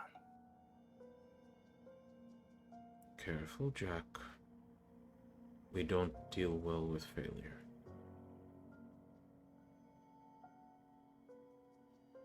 I know. And with a smile, Ramon and his followers melt into the shadows and vanish from the room. Once I can reliably make sure there's no more La Sombras in my presence, Mm-hmm. I'll try what I wanted to also try for a bit. I'll try to telepathically connect to my heart that is black as under the fucking bed. All right. Roll willpower. Oh yeah. Permanent or temp? Temp. That is doable. Appelese. Damn. Oh, Damn. that's fucking filthy. I know my rights. I'm gonna call my lawyer just to chat with him. This man just went full Karen on his own clan and talked to the manager. Damn. Wait, the clan has been changed once. We're gonna do it again. What we Alright. have now is fucking cringe. So you close your eyes and simply focus. You feel this sense of absolute fucking emptiness. You open your eyes again, and the room you were standing in begins to darken and darken until you can't see anything apart from the faint light coming in from the windows. Whispers begin to echo from the walls until one voice rings out clear as day. What do you want, Jack? I wanted to see if that will. If If what? if that will work, like just what I did. And Maybe you'd need a chat. Your friend was your friend was Malkavian, you'd be sassy. Just real quick, I think I'm getting a little echo from someone else. Check. Might have been Amalia. I believe it's from Aiden in the music. Yeah. Alright. I'm muted. Okay. Couldn't have been me. That's probably Amalia. Muted. Okay. So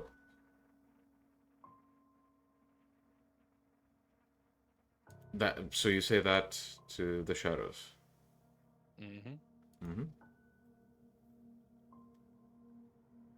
You feel this cold grip in your chest, as if there's a literal hand clasping your lungs and beginning to squeeze. I'll ask one more time. What do you want?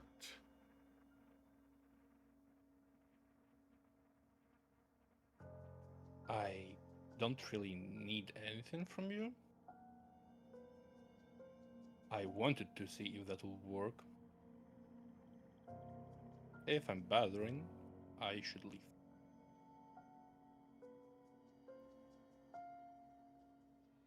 Don't waste my time, Jack.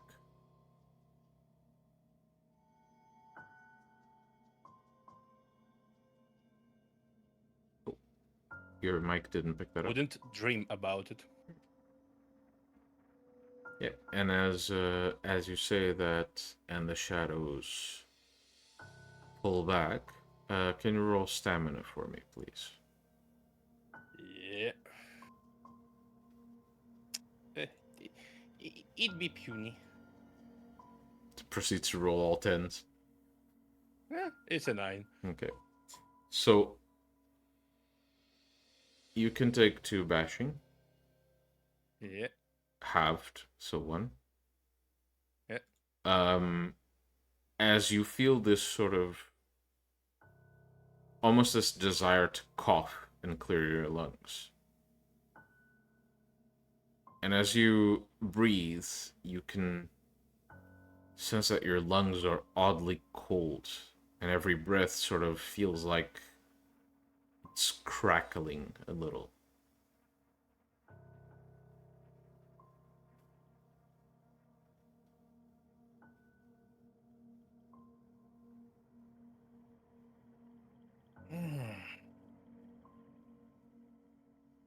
Yeah.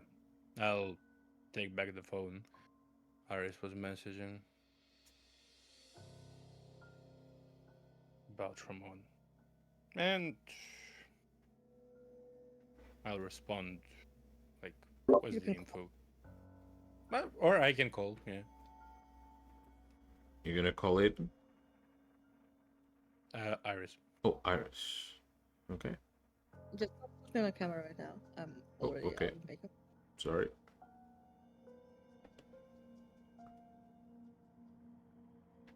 So, you call Iris. Yeah. Iris picks up. So you've got the pleasure of meeting her. You can say so. Do you know that he came here with 20 La Sombra? That he didn't say. Now you know.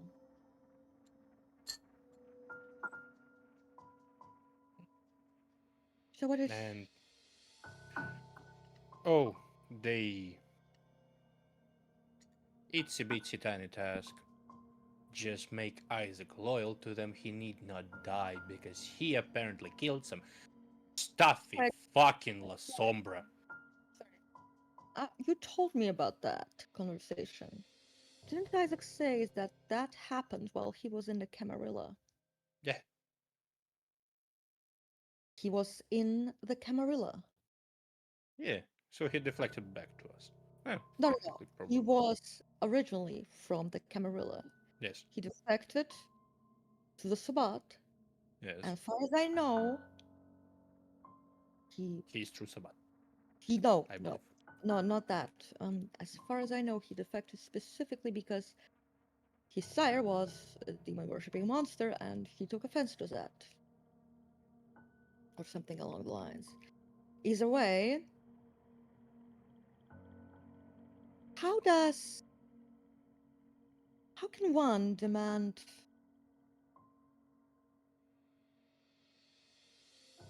payment for what about that other La Sombra who Isaac accidentally killed? Were they also part of the Camarilla? Do I know that? I believe I would. I would need specification. Which one do you mean? That La Sombra who Isaac killed accidentally during his investigation. I believe I mentioned it last time, but Jack wouldn't have forgotten, so I'll just tell you. That La Sombra was a prominent member of the Sabbat infiltrating the Camarilla at the time. So, my question is, Isaac was not part of the Sabbat. Mm-hmm. He killed an infiltrator out of mistake while he still was in the enemy sect. Yes. For all he knew, he killed another Camarilla member. Who was allegedly a demon worshipper. Exactly. Now, yes, it turned out to be a prominent Sabbat member, but Isaac killed, for all his knowledge, a Camarilla demon worshipper, and then he defected to the Sabbat.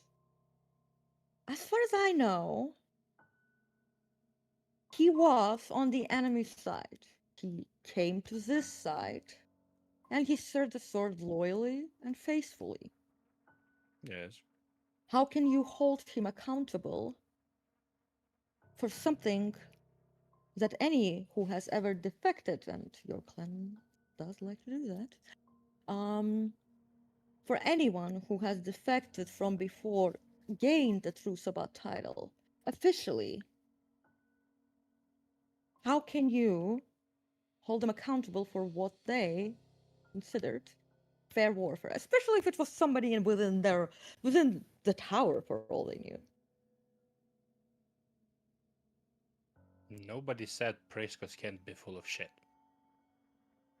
Also, this was something that I personally found interesting, since Lucita was quite the talk of the Yeah, century. she kind of did As far as more I than Isaac. As far as I know, she killed her own sire, and yet later she not only earned forgiveness, but also She became archbishop. is now the archbishop. Like, she became true Sabbath, and whatever was in the past was in the past.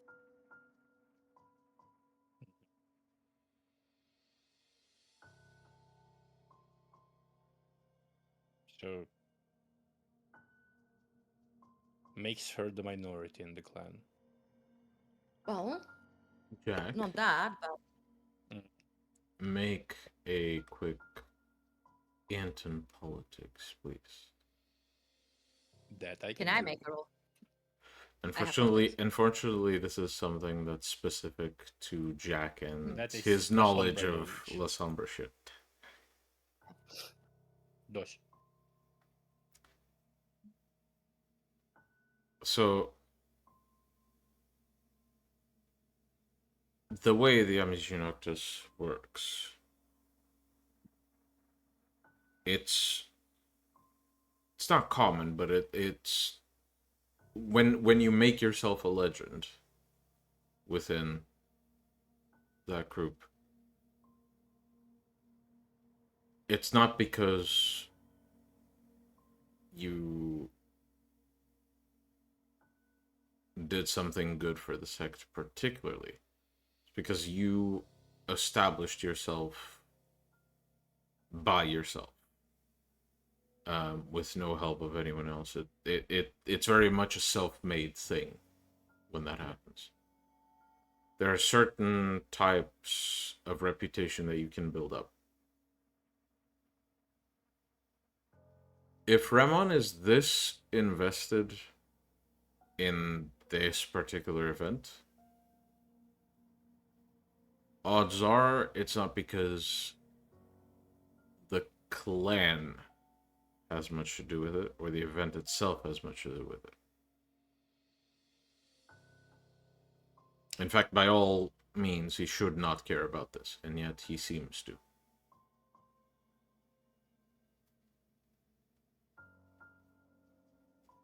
I believe it is rather personal for him. Personal. Yes. Clan forgave more. Louder. Clan forgave more. Killing accidentally a La Sombra is nothing. You killed Mac. I mean, I guess with your Darwinism, if you died, you're a You bitch. loser. Yeah, you're a bitch. Which means, given the fact that even by the code, any rule standards, this is bullshit. I Pretty much. think you should take up the fun role of a lawyer in a court of shadows. Advocatus Diaboli, as it was. Huh? Advocatus Diaboli, as it was. Well, yeah, I mean, like, not like we don't have anyone not incapable of slaying Isaac if he is corrupted and whatever. We have plenty of eyes keeping on him, right? He's not the only demon slayer in town, but that whole shtick?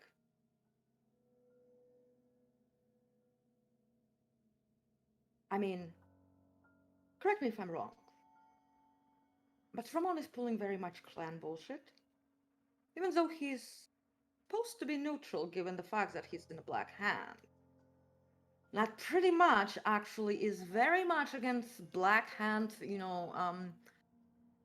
codex, which actually requires both them and the Sabbat Inquisition to remain neutral in any Sabbat politics, whether they're clan-based or party-based. Yeah. And he's also not really like doing things by damage and not just. Tell me, have any of your La Sombra ever gained a reputation by being an amazing lawyer who uses the word of law? That is a way. I mean, well, either way, it's something that I guess you should consider. I actually might. Since I do believe that perhaps the Court of Shadows will be the more likely to, if he's pulling clan stuff, let the clan sort him out. Oh, I Maybe- offered him that. If he's so angry at Isaac, he should have gone with that. Well, maybe you should do it. Because I guess he's not willing to go against my order of treating Isaac respectfully. Because I did say that very strictly. Yeah. So he's using you. Well then, maybe chat with Lucy about her court case. I do believe that this is something that I can perhaps advise you on, Olivia can and others, but best you do it, best you achieve it before you plan on your own. And not have me pull up the Code of Milan and be like, what the fuck are you here like trying to pull, okay? the Sabbat is loyal to the Sabbat, but not a clan, because that would be like mommy stepping in. So go I be know. the devil's advocate.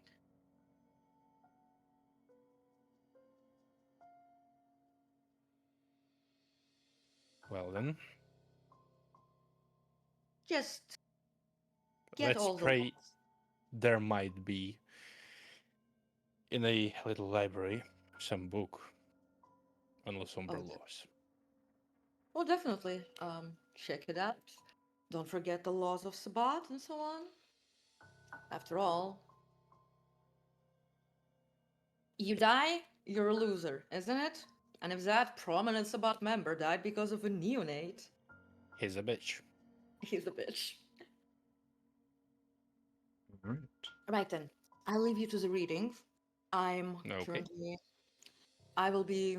I need to organize a death house since I'm planning to give the witches some more. Mm, some packs.